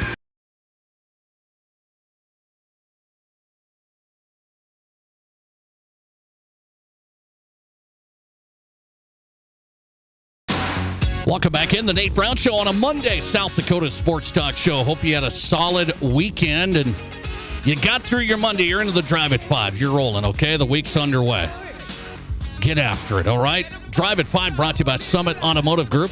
SummitAutoGRP.com. Start on your phone. Take a look at the inventory right now. Stacy and Matt, they've got selection, really good selection right now. SummitAutoGRP.com. It's kind of hard to find a pre-owned vehicle, the right fit, the right financing. They've got it. SummitAutoGRP.com. Mike Walsh coming up. Former Green Bay Packer offensive lineman. We'll talk NFL with Mike Walsh straight ahead. Kyle Courtney's on the way. He's the athletic director and head boys basketball coach, Rapid City Christian. I'm going to ask Kyle about a vote coming up for the athletic directors around the state. Are they going to change some basketball rules here in South Dakota high school basketball? We'll get to Kyle Courtney coming up, Rapid City Christian. Okay, 5 questions from Chris, getting set to go. Okay, I'm getting ready. 5 questions from Chris. He sent them in. I'm going to get ready to give you those answers here very, very shortly. But there's something I never thought I'd quite see out in the open. I never thought I'd quite see it all the way this bold being talked about. And what I mean by this is college conferences, they're making a lot of money, right? Most of them are making a lot of money.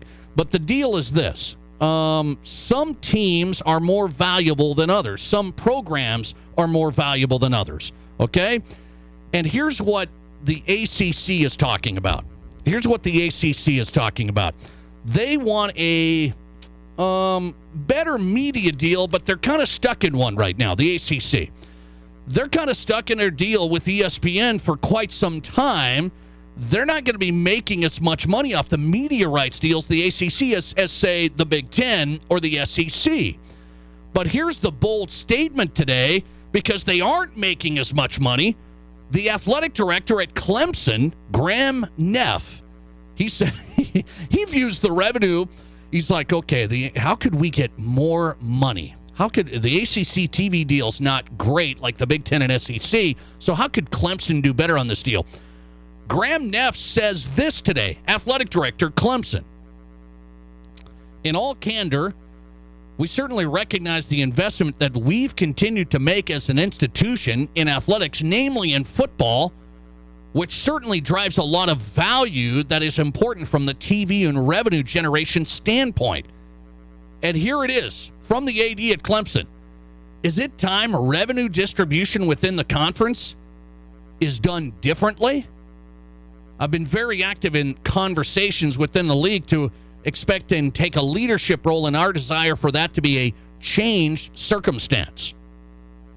What he is saying today, Clemson's athletic director, hey, we all get the same amount of money. Clemson gets the same amount of money as everybody in the ACC from this TV deal, and we provide all the value with our football program. Clemson football in the ACC is the story.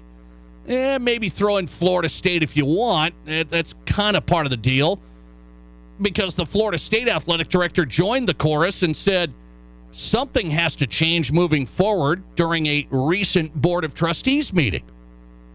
Meaning it's the rest of the conference here is getting as much money as we are in the ACC, and we're the ones feeding the Bulldog. Clemson football feeds the Bulldog in that media rights deal with ESPN. Yet we get the same amount of money as the bottom dwellers? I get the point. we're out, where's mine? I got to get mine.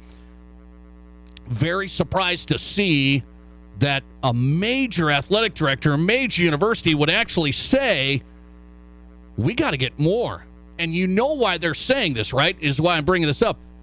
Is Clemson setting themselves up for what? If we don't get more than everyone else in the ACC, because we run the show, if we don't get more out of this media deal, a bigger percentage, maybe we'll just head somewhere else. What does that mean? Where would Clemson go? The SEC, are they done expanding? I would think not. I mean, you think about what the SEC has done with Oklahoma, Texas. It wouldn't surprise me they go down that road. Hey, Clemson, you want in here? $50, $60 million a year in our TV deal. So Clemson's trying to tell the ACC, you want us in, let's make sure that we get more of the pie. We're the big boy. We need more of the pie. It's an interesting dynamic in college sports right now, and the Clemson AD just forthright saying, yeah, basically, we're the ones in football. We got to get a changed circumstance in this conference scenario in the ACC. So, by the way, stay tuned. Conference realignment has died down for now. Pac-12's out there flailing. They're not sure what they're going to do, who they could add. UCLA, USC are leaving. Clemson, the ACC wants to hang on to them. I get it. But the ACC schools are also going, how much money do we have to give them out of this media rights deal? And the AD's pretty much telling you, we got to get more than we're getting right now, and so should Florida State. The rest of you guys, good luck. 5 questions from Chris on a Monday. Are we ready? I'm ready. 5 questions from our loyal listener, Chris. He sends me 5. I've got 5 answers. Question number 1 on a Monday. Nate, March Madness is about to begin, but like last year, this regular season shown there isn't a real dominant basketball team. Do you think if this tournament expands to 96, we'll see more of the same chalk favorites winning, or will the expansion to 96 teams allow for the possibility of lower seeds to win the tournament? It sounds like that might be the case, Chris. Hey, we got 96 teams if they ever go that route. We got more teams, more chances for the little guys or the underdogs to win. Not really. I've learned something in basketball, and we all know this, right? In basketball, you got the dudes, you got the dudes. That's it. I got 5 guys. My 5 are way better than yours. Book it. Most of the time in basketball, that's how it goes. It's a nice story, some of these other teams. They can win 1 or 2. You expand the tournament, they're going to have to win a lot of games too. I'm still going with the horses. I got the horses. See ya. Question number 2. Over the past 20 years, sporting events led the transition to cable, like Final Four and the baseball playoffs on TBS. With the collapse of these regional sports networks, will we see some of the major sports go back to the traditional channels, or will they have to go to a streaming network? Yeah, so these regional sports networks, it was Fox Sports Northwest, Fox Sports Midwest, all these Fox Sports things, they were bought by Bally's. Now Bally's Sports North and all of these things, they're going under bankruptcy. So what's going to happen to these teams? For example, the Twins, the Wild, the Timberwolves, that stuff. They're going to go to the back to or Major League Baseball or the NBA back to the ABCs and get on NBC? I don't think so, Chris. My guess is they're going to try and get the streaming stuff. That's where a lot of the stuff's going. Major League Soccer, MLS had to go all streaming here. They're going to go all streaming, which I don't love. They're going to go to Apple TV, every game, all games on Apple TV. I think the teams are going to have to find their way through the back channels out of the regional sports networks now into the streaming side. I think that's where those are going to go. Question number 3. The owner, an executive for the Pittsburgh Pirates, said that they will be pushing for a salary cap in the next baseball collective bargaining agreement. So the Pirates want a salary cap because they can't spend, huh? Chris says, what would be more important in baseball, a spending cap, salary cap, or a minimum salary floor that all teams have to spend? I think the cap's still more important, Chris. I get the floor. You want the Pirates and the Reds and the Orioles to do something. You can't just, do nothing and pocket the millions, but they do. The salary cap is still what I'd like to see for a more parity. I still think the big boys are going to spend, even if there is a minimum floor. So the Yankees and these teams are still going to outspend. The Dodgers are going to outspend the Pirates. They will anyway with a floor. So give me the cap and bring some parity in at the higher levels. I think the salary cap is more important right now. By the way, question number 4, 5 questions from Chris. NFL Combine starts this week. Could be the last one held in Indianapolis. Contract is up with the NFL in the negotiation. Should the NFL get rid of the Combine and just do pro days at universities? Or should the combine turn into like the draft and make it a real experience like it is? That combine thing, I don't really care. The pro days probably work pretty good for scouts to be there and watch, and you get to throw to your receivers, and you get to actually do some of that scheme stuff. The combine, I run, jump, throw, lift. It's the underwear Olympics. It looks nice. I've always said that. Guys that are really fast and that can jump a great vertical, that's great. Can you play football? I mean, I need football guys. I need character guys. I love that you have a great vertical jump. That's all good. I want you to be a football player. I think you probably find out more from a pro day, I think. I could do without the combine. I'm not a huge guy on that. Question number 5, last one. 5 questions from Chris on a Monday. Spring training games started over the weekend. What baseball rule change will the baseball fan enjoy the most while watching the game? The pitch clock, banning of the infield shift, larger bases. Well, the pitch clock's going to be a big factor. I'll say that. That's going to be the biggest factor we're all going to be paying attention to is the pitch clock, the batter in the box, and the pitch getting under there within 20 seconds. That'll be the biggest factor. What do fans enjoy the most? I'm going to say probably the banning of the shift. We can finally maybe get some line drives that go for doubles, or line drives that are at least are a single. You know, the line shot instead of a deep out in the hole there at second base. I don't need the shift anymore. I think maybe we'll see a little more offense. That's what we need, Chris. More offense, more base running, more balls in play. Let's ban the shift. I think that's the biggest deal fans will enjoy. That's my read. 5 questions from Chris on a Monday in the books. And Mike Wall, former Green Bay Packers, on the way next. You're listening to The Nate Brown Show. Follow us and watch the show live on Twitter at Nate Brown Show. Winter is here, and at Renewal by Andersen, we've gotten used to these words from our clients. Wow, our house is so much warmer with our new windows from Renewal by Andersen. There is no place like home. A warm, comfortable home on a bitter winter night. And Renewal by Andersen's windows installed by our certified professionals can significantly reduce your heating bills, make your home secure, wonderfully warm, and welcoming. Scan that QR code, visit RBARapidCity.com now. Warm up at home with Renewal by Andersen. RBARapidCity.com.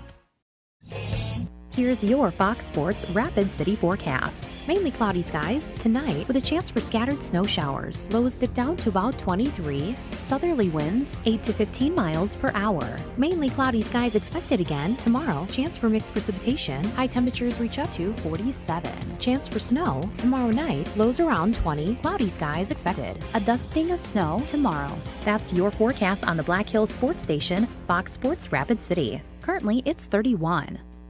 Whether you run the race, make the catch, cast a line, pitch a tent, or just look good doing it, Shields Rapid City has your gear. From athletic clothing from your favorite team, cold weather gear to keep you warm, to the best camping selection this side of the Black Hills, and the most stylish and functional women's outerwear and footwear. Shields has the widest selection of the best brands in the business. So when you're ready to get out, get in the game, or get going, get to Shields. Shields, we're right there with you at Rushmore Crossing in Rapid City. Used cars, used trucks, used sport utilities. Find them all at Danny Menholt Rapid Chevrolet. Shop over 300 used cars, trucks, and SUVs. GMCs, Rams, Fords, imports, and more. Many late model local trades. Plus, used and certified pre-owned Chevys. With qualified credit, buy with no money down and make no payments for 90 days. 16 local and national lenders available and all applications accepted. Shop the Black Hills best selection in person at Danny Menholt Rapid Chevrolet or DannyMenholtRapidChevrolet.com. Live from the Anytime Auto Sales Service and Details Studio. Sales, service, and recreation. This is Fox Sports Rapid City.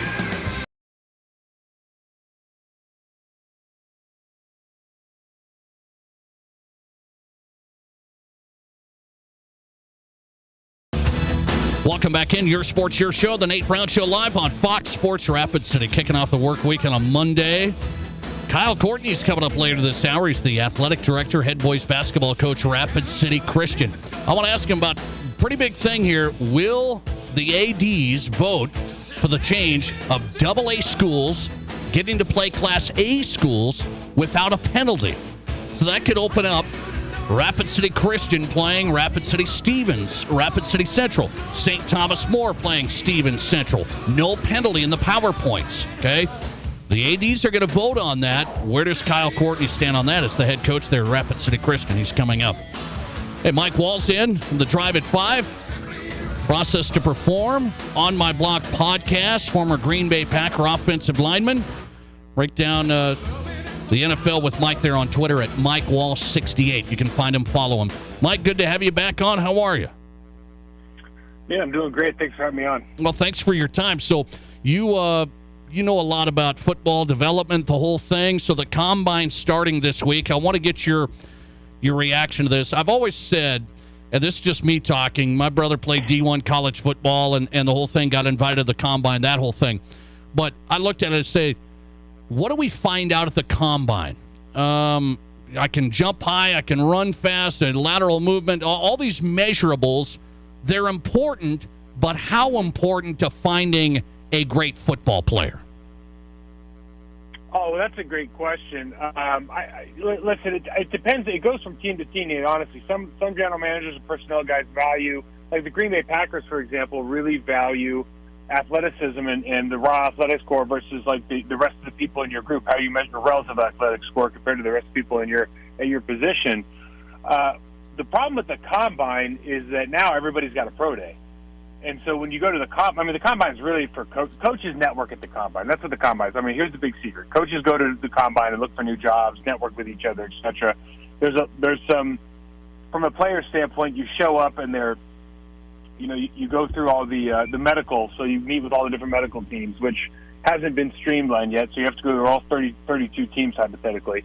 But aside from that, all the underwear Olympics that you're referencing, the problem is a lot of that it's a good indicator of success in some aspects, but how much of it translates, because they're only training for that thing for the next, for 2 or 3 months prior to. So I guess the question is, how well does a lot of that translate? Pure speed, pure strength does translate somehow, but because you improved your start time in the 40 and dropped 0.3 of a second, does that really translate to the field? I don't know. Yeah, that's my question. I've always thought that over the years. I don't know if you can tell if you're a great football player from those measurables. It's all important. I get it. One note on that, Bryce Young, Alabama quarterback, he's not going to throw there. He's like one of the only quarterbacks that's not going to. What should we think of that? I think he's smart. If I was an agent, I would tell my if I had an athlete that was going to be a first or second rounder, I would tell them not to do anything at the Combine except the medical and the interviews, because you basically he has nothing to gain and everything to lose by having a poor performance. And in these situations, if you're an athlete who's basically got this one dress rehearsal before the draft, you want to you want to be able to control as much as possible. And if he goes back to Alabama, he controls where he sleeps, what he eats, where he's throwing, who he's throwing to, et cetera, et cetera. Yep. So he controls as many variables as possible. All he has to do is show up and play well, as opposed to going here. Indianapolis is cold. You're sleeping in a hotel room. You got different food. You don't know if the receiver's going to run the right kind of route. You have all these different things going on, and we scrutinize it in social media, and you put it on one of the Fox Sports or ESPN, and they start talking about his bad performance. It's just not worth it for him, honestly. Yeah, I got you on that. Mike Wall, great perspective. ProcessToPerform.com. Also, Green Bay Packer offensive lineman back in the day. So I'll go into the NFC North. The Bears, the report is, Mike, the Bears are not going to do this number one pick, or they're not locked in on it, that they could trade out of this thing. So that says they're going to roll with Justin Fields, it looks like. What do you think of that analysis? I think it's smart. I was maybe one of the few people who didn't think they would ever go away from Justin Fields. He just showed too much promise last year. I think he's an incredible talent. It's just a question of getting the right people around him, getting the right coaching staff to put the right offense around him and develop that skill set. But he's an incredible talent. He's a guy that's won at every level, and something I think you can build your franchise around. The Bears are in a really advantageous position right now because they could get an absolute haul for that first pick if somebody really falls in love with Bryce Young or one of these other quarterbacks, and they can really buffer, whether it's an offensive lineman, whether it's a couple guys to replace the defensive players that They lost just last year in Robert Quinn and Roquan Smith. I mean, they have an opportunity to build a really good, young, talented team there in Chicago just by trading that draft pick away. So you think Justin Fields can be a real deal player? I don't think there's any doubt. You watch him, just his skill set in college. And here's the thing: when you look at the progression of the National Football League, we see the RPO offense, we see the college offense getting more and more prominent in the National Football League. Nate, the playbook is only increasing in the National Football. The scheme is only increasing, and the time and practice is decreasing. So what does that mean?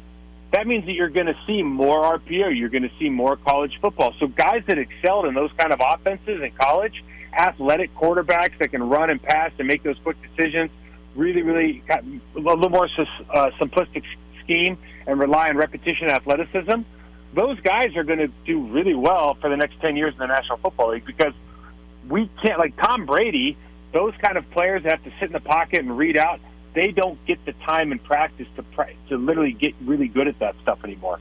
And so these super athletic, RPO, quick decision, make it happen, strong arms, strong legs, can do it all. You can build in an entire system over the course of a season or an off season that everything kind of molds together, and they can just rep that because they've been doing it for 6 years, high school and college. Can you tell if Bryce Young is going to be a great player, Mike? I would say this: Bryce Young, he would have to be a unicorn. Like, I would have to really believe he's a unicorn to draft him. And I say that only because he looks to me like he's a guy that is going to be an incredible talent, but he has the propensity to get injured. I know he didn't get injured a lot at Alabama, but you just start looking, is he 6 foot, 5'11", whatever it is, 180 pounds or whatever, 194. Right. I just look at it and go, for me personally, to put together my team, and I look at Justin Fields versus Bryce Young, for me, it's just physically, take everything else away. It's a no-brainer for me. I take Justin Fields every time. Okay, I got you. Mike Wall on tonight. One more question on a quarterback. It's yours at Green Bay.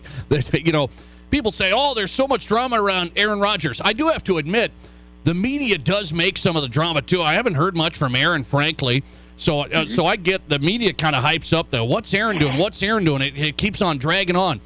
Well, the report is the Packers say, we'll take you again. We need you to be, kind of with us and all in here. What does that mean? That, to me, that means that, somebody has another source that is not necessarily credible, giving information out to the media so they can do exactly what you just talked about. To think that Aaron Rodgers isn't all in, I mean, I guess people are going to... the only thing I can imagine they're pointing to is that he doesn't go to OTAs, but...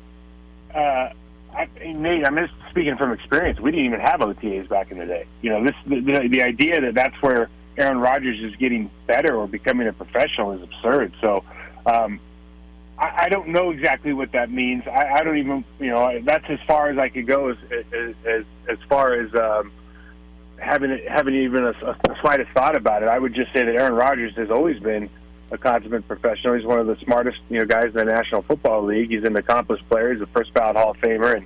And the Packers, if they're putting in these clauses, or whether they're real or implied, to his wanting to be there or his lack of professionalism yet last year, I would just be really careful about that. Yeah, I got you on that. Mike Wall on tonight. Great stuff. Find him on Twitter at MikeWall68. Process to Perform, and On My Block podcast as well. Mike, always good, man. Thanks for coming on. Yeah, Nate. Have a good week. Thanks for your time. Mike Wall on the Nate Brown Show, one of the best. On My Block podcast with Home on Green. ProcessToPerform.com, his company, helping athletes across the board. Former Green Bay Packer offensive lineman. So he's saying the Packers... how they're handling Aaron Rodgers, he believes is some of the stuff in the media you got to be careful with, and I believe that too. I mean, there's stuff every which way on Aaron Rodgers and whoever, but a lot of stuff around Aaron Rodgers. It's like media hypes this up and this story and that story, and Aaron's this and Green Bay says this, and I have a feeling it's this. This is just a simpleton from Rapid City, South Dakota, like yours truly. The Green Bay Packers will probably take Aaron Rodgers if he's committed, meaning when I say all in, if that media report's accurate at all, he's got to be ready to roll here, not, yeah, I'm kind of, maybe I'll retire, maybe I won't. Meaning, we can't drag this on for a long time here. That's what I mean by, we're ready to go with you. Let's just make the call and let's make this happen here. So I would assume that the Packers probably want this to happen pretty quickly. Not, I'm in the darkness retreat. Now I'm out of the darkness retreat. I'm going to go on Pat McAfee again and talk about a whole bunch of stuff. And I'm still not so sure. It's like, so now let's wait for tomorrow. Isn't it tomorrow? The Aaron Rodgers, Pat McAfee special? They always do Tuesday, I think. Forgive me. I don't stay plugged in on every Pat McAfee, Aaron Rodgers party. But I think that's it. So then tomorrow we'll find out. And I think the Packers just probably want, hey, are we going to go here? Because if you're going, we're going with you. Okay? And that means Jordan Love's just kind of, maybe we'll trade. We might have to get that moving here a little bit. So are we going to roll with Aaron, or are we going to roll with Aaron again and then hopefully Jordan Love maybe next year? Well, that sure seems like you're waiting in the wings for quite some time. Jordan Love's been waiting here, but the Packers aren't going to bail on Aaron Rodgers if he's going to come back. That's what I'm saying. They're going to roll with Aaron. They aren't trying to, I think they want to make the call. Are you in? Are you ready? They're going to roll with Aaron. I don't see that. Yeah, we're going to go with Jordan Love, and we're going to trade Aaron Rodgers to the Jets or the Raiders. I don't feel that one right now. I don't feel that one. Kyle Courtney's on next. We're going to go to Rapid City Christian. He's the head boys basketball coach. He's the activities director.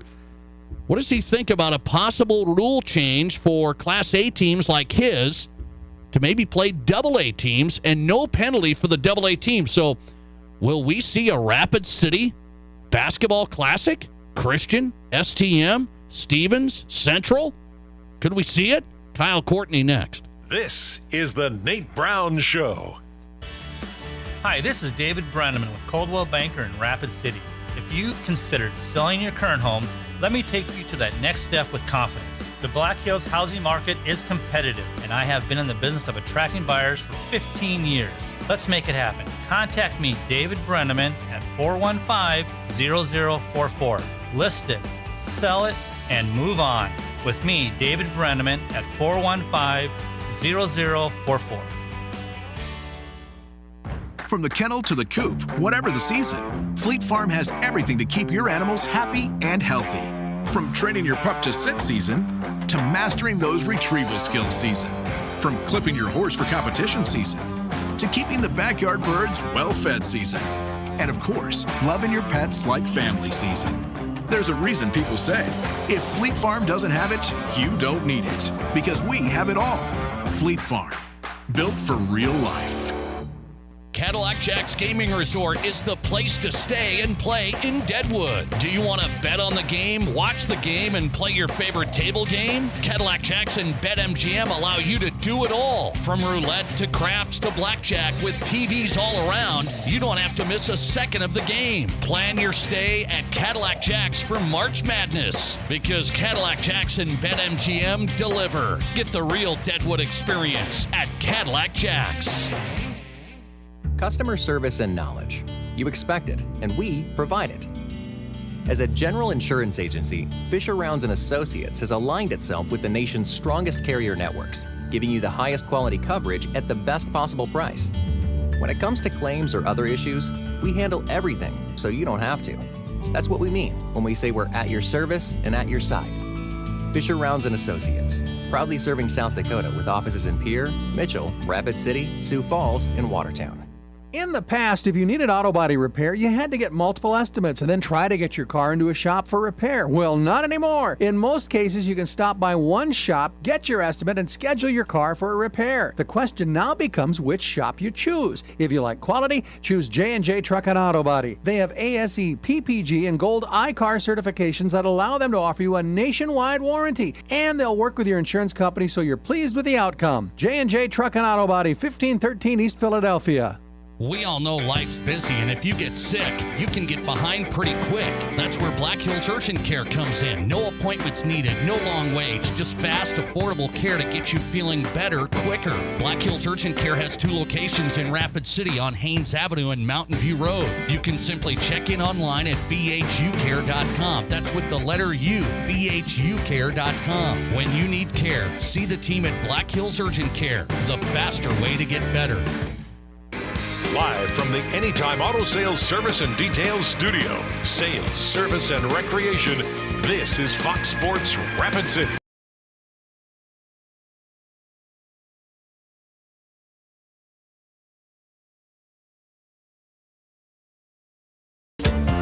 Welcome back in the Nate Brown Show, South Dakota Sports Talk Show. We are live 4 to 6 on Fox Sports Rapid City. If you miss any parts of the show, you can't catch all 2 hours, right? You're busy. I mean, you are busy. I've just put 2 hours together. You can pick through it on the Nate Brown Show podcast, all right? All the guests from college basketball to Major League Baseball to the Huskers to NFL with former Green Bay Packer Mike Wall tonight. Everybody right there on the Nate Brown Show podcast. We don't record and play back interviews to, take 8 minutes off. We try and give you new content each time out, but we know you can't catch all of it. So go to the Nate Brown Show podcast, download it, where you find your favorite podcasts, all right? Spotify, Apple, Google, Amazon, wherever you get it. You've got it. The Nate Brown Show podcast going up tonight. Hey, we're covering high school hoops all season long. We've covered Rapid City Christian, all the area teams. As a matter of fact, got some good games in this year, and postseason's upon us here. Rapid City Christian, one of those teams on the boys' side. Look out. 19-1. They're getting set to try and make a run here in the region and get into that SODAC 16 is the ultimate goal. Rapid City Christian head boys basketball coach. He's the AD out there at Christian as well. Kyle Courtney back on Fox Sports Rapid City. Coach, good to have you on again. How are you? Nate, I'm doing great. Thanks for having me on. Well, thanks for your time. Let me ask you about the season. 19-1. I don't know if you could do much better than that. Only losses to St. Thomas More, a contender in Class A. How did you see this one coming together at the beginning of the season? You had some good guys here. How'd you evaluate your regular season? Yeah, I mean, very pleased with how we played. Would have loved to play a lot better in that St. Thomas More game, but I've had an awesome season. Got a great group of kids. We knew at the beginning of the year that we had a chance to be pretty good, but with 3 sophomores starting, it was just a matter of how we developed and how we came along, and really pleased with our kids. But now the real work begins. So. How do you think the younger kids, some of the new starters, have improved here in the rest of the season? Meaning, they've won a ton of games now. Have you seen their growth in season? Yeah, we have. I've been pleased. Just some of their progress defensively. I think here, especially the last 4 or 5 games, we've just seen us share the ball more, be a little more unselfish, which I think our coaching staff really has been preaching. So, we have seen some growth, and we're excited about that. Okay, Rapid City Christian boys basketball head coach Kyle Courtney on their 19-1. They're starting in the region with Lee Deadwood coming up. So you look at it, I don't want to jump ahead of things here, but your goal is to make that SODAC 16. And I want you to evaluate, if you make it that far, that'd be you and St. Thomas More out of this region. More than likely. We'll see. That's my guess. That's my guess. And if that happens, look at the rest of Class A. What do you see in Class A boys basketball? I see a bunch of really good teams here. I know Class A is usually pretty good. Man, I don't know who the best is. I think you're exactly right. I think it's loaded. I think our Class A on the boys' side and girls' side is really good too, but the boys' side is loaded right now. There's going to be some tough teams.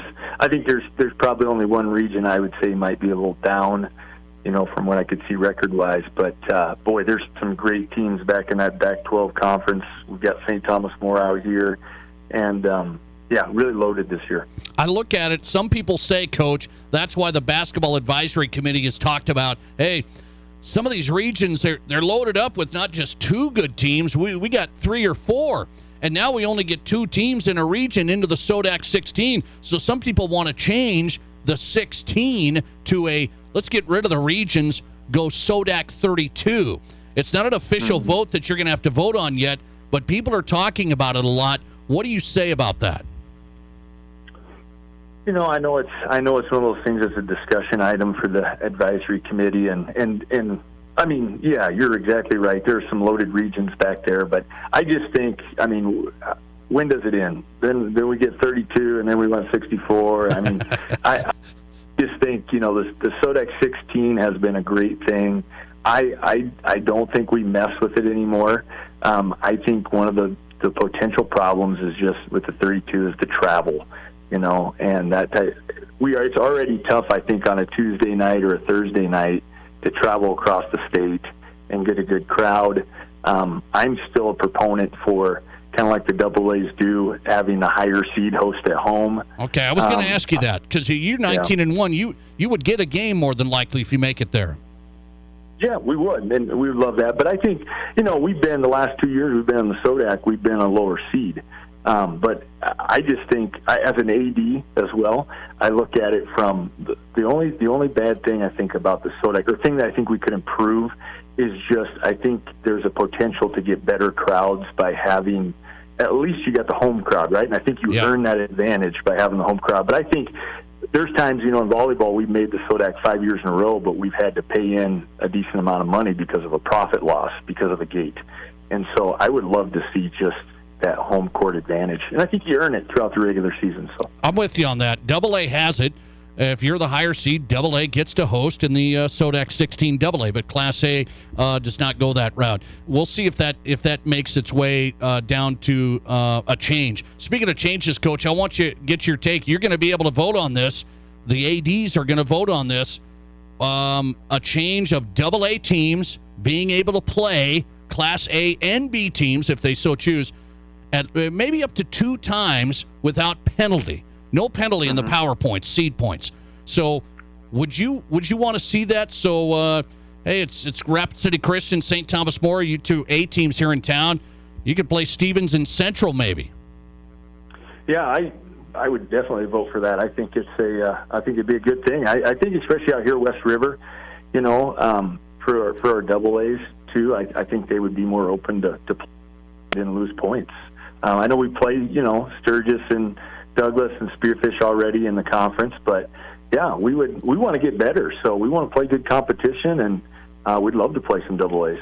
Okay, I saw that come from Stevens. Talked to Coach Adam Dannenbring on the girls' side. He said, yeah, that's kind of where it came from, is maybe eliminate some of the travel because they have to go back to Sioux Falls and back East River a lot. What do you think fans would think? Christian, STM, Stevens Central. I think it would be big, as I talk to people, if we had those games. Oh, I think you're right. I think it'd be awesome. I mean, we could do a little West River Classic here, you know. Boy, I think it would be exciting for our fans. And we've got, I mean, you could do it at the Summit. I mean, there's a lot of possibilities. I think it would be really cool for the fans. Kyle Courtney on tonight. He's the head boys basketball coach, Rapid City Christian, 19-1, getting set for region play. He's the AD out there at Christian as well. Maybe some changes coming to high school hoops, some votes coming up. Coach, good to have you on. Good luck to you. We'll stay in touch. Appreciate it. Thank you so much, Nate. Thanks for the time. I appreciate it. Talking hoops with Kyle Courtney. He's done a nice job. 19-1, Rapid City Christian boys basketball. They look like they're in position there to make the SODAC 16, in my opinion. And can Christian get through Class A, SODAC 16 into the state tournament? Can St. Thomas More get through there? Those matchups are so key. So key. We'll keep an eye on it. Christian and STM boys basketball. And on the girls' side, by the way, pretty interesting. Pretty interesting games coming up. The Class A for the teams here.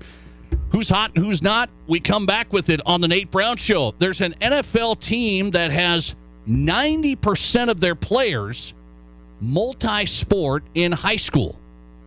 NFL team, you guys like them, I think. So I'll tell you, 90% of their players multi-sport in high school. What do we say about that? And the NCAA in my Who's Not tonight, it's an easy one today. I love it.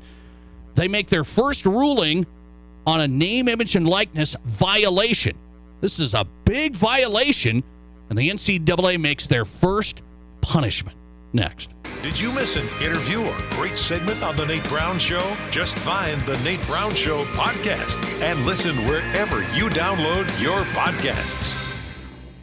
At Ace Steel and Recycling in Rapid City, our goal is to make recycling your materials so quick, so easy, and so profitable that you'll become a lifetime recycler. At Ace Steel and Recycling, we buy, process, and ship scrap iron, automobiles, stainless steel, and aluminum, including cans and cast. We also buy insulated wiring, as well as copper, brass, lead, batteries, zinc, and tungsten carbide. Visit acesteelusa.com or give us a call at 342-8649. Ace Steel and Recycling, 2830 Eglin Street, Rapid City. Here's your Fox Sports Rapid City forecast. Mainly cloudy skies tonight with a chance for scattered snow showers. Lows dip down to about 23. Southerly winds 8 to 15 miles per hour. Mainly cloudy skies expected again tomorrow. Chance for mixed precipitation. High temperatures reach up to 47. Chance for snow tomorrow night. Lows around 20. Cloudy skies expected. A dusting of snow tomorrow. That's your forecast on the Black Hills Sports Station, Fox Sports Rapid City. Currently, it's 31. Here at Pizza Ranch, we love the unique ways other countries compliment their chefs. In France, they say magnifique. In Italy, delizioso. And in many parts of the world, it's a compliment to belch. Don't try that at home, kids. But at Pizza Ranch, we keep hearing the same thing over and over again when guests bite into our pizza. Our famous chicken. And all the favorites on our buffet. We're beginning to think you're all trying to tell us something. We'll take that as a compliment. Pizza Ranch. Live from the Anytime Auto Sales Service and Details Studio. Sales, service, and recreation. This is Fox Sports Rapid City.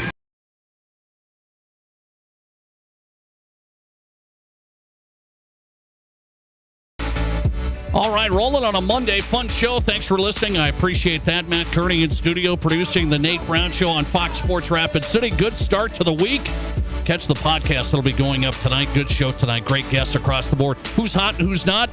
Brought to you by the Pizza Ranch, our favorite.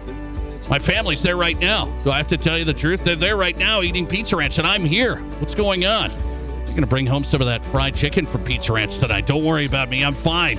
Who's hot and who's not? Brought to you by the Pizza Ranch. The buffet open till 8 tonight, and Kids Day on Wednesday. Remember, take the family. Eat on the buffet, save some money. Pizza Ranch Buffet, Kids Day, Wednesday. In my Who's Hot category, how about this? 90% of this team's roster right now was multi-sport athletes in high school. Now, I understand if you're the best of the best, you're probably going to be pretty good at all sports. Okay, so I understand, but there's a lot of single specialization and stuff like this. So maybe it works sometimes, but sometimes it doesn't. This NFL team, 90% of their roster is multi-sport, and the winner of my Who's Hot tonight, the Minnesota Vikings. The Minnesota Vikings. Didn't help them too much on defense, but anyway, 90% of their roster, multi-sport in high school. I thought that was an interesting number today. In our Pizza Ranch Who's Not category tonight, the NCAA. They've come through on their first punishment for facilitating a name, image, and likeness recruitment enticement. It was a meeting between a booster and prospective athletes, and the NCAA says they've got them red-handed. It's Haley and Hannah Cavender. They are basketball players. They played at Fresno State. They transferred to Miami. You know the Miami Hurricanes had this name, image, and likeness going, and some donors behind this and the whole thing. Well, there's a report out. The NCAA says the Cavender twins, they're twins, Haley and Hannah, good basketball players, but social media stars. I mean, they got a ton of followers. And they allegedly had a meeting, and it was set up by the coach with a businessman, John Ruiz, and it was a recruiting inducement to get them to come to Miami from Fresno State. So the NCAA says, we've been looking at this. You know how long? Since April 2022. So it's taken a little while to look into this. And they said, we've got you. Recruiting inducement. The Cavender twins left Fresno State to Miami. You can't do this as a donor and get people to come just for money. Guess what the punishment is? Big punishment. Big punishment. Let's see. 1 year probation and a fine. So the Cavender twins are projected earning at or above $790,000 each. $790,000 each. I think they're probably okay with the, 1 year probation for Miami and a fine. Slap on the wrist. It's all good. It's no worries. But, boy, that NCAA, great big investigation. And, boy, they are sure the long arm of the law, aren't they? They really have a lot of power. A lot of power. Coming back tomorrow at 4. Thanks for listening to The Nate Brown Show. The Odd Couple is on right now. Stuff with Jerry. He owes me dinner. Does he? Yeah. Okay.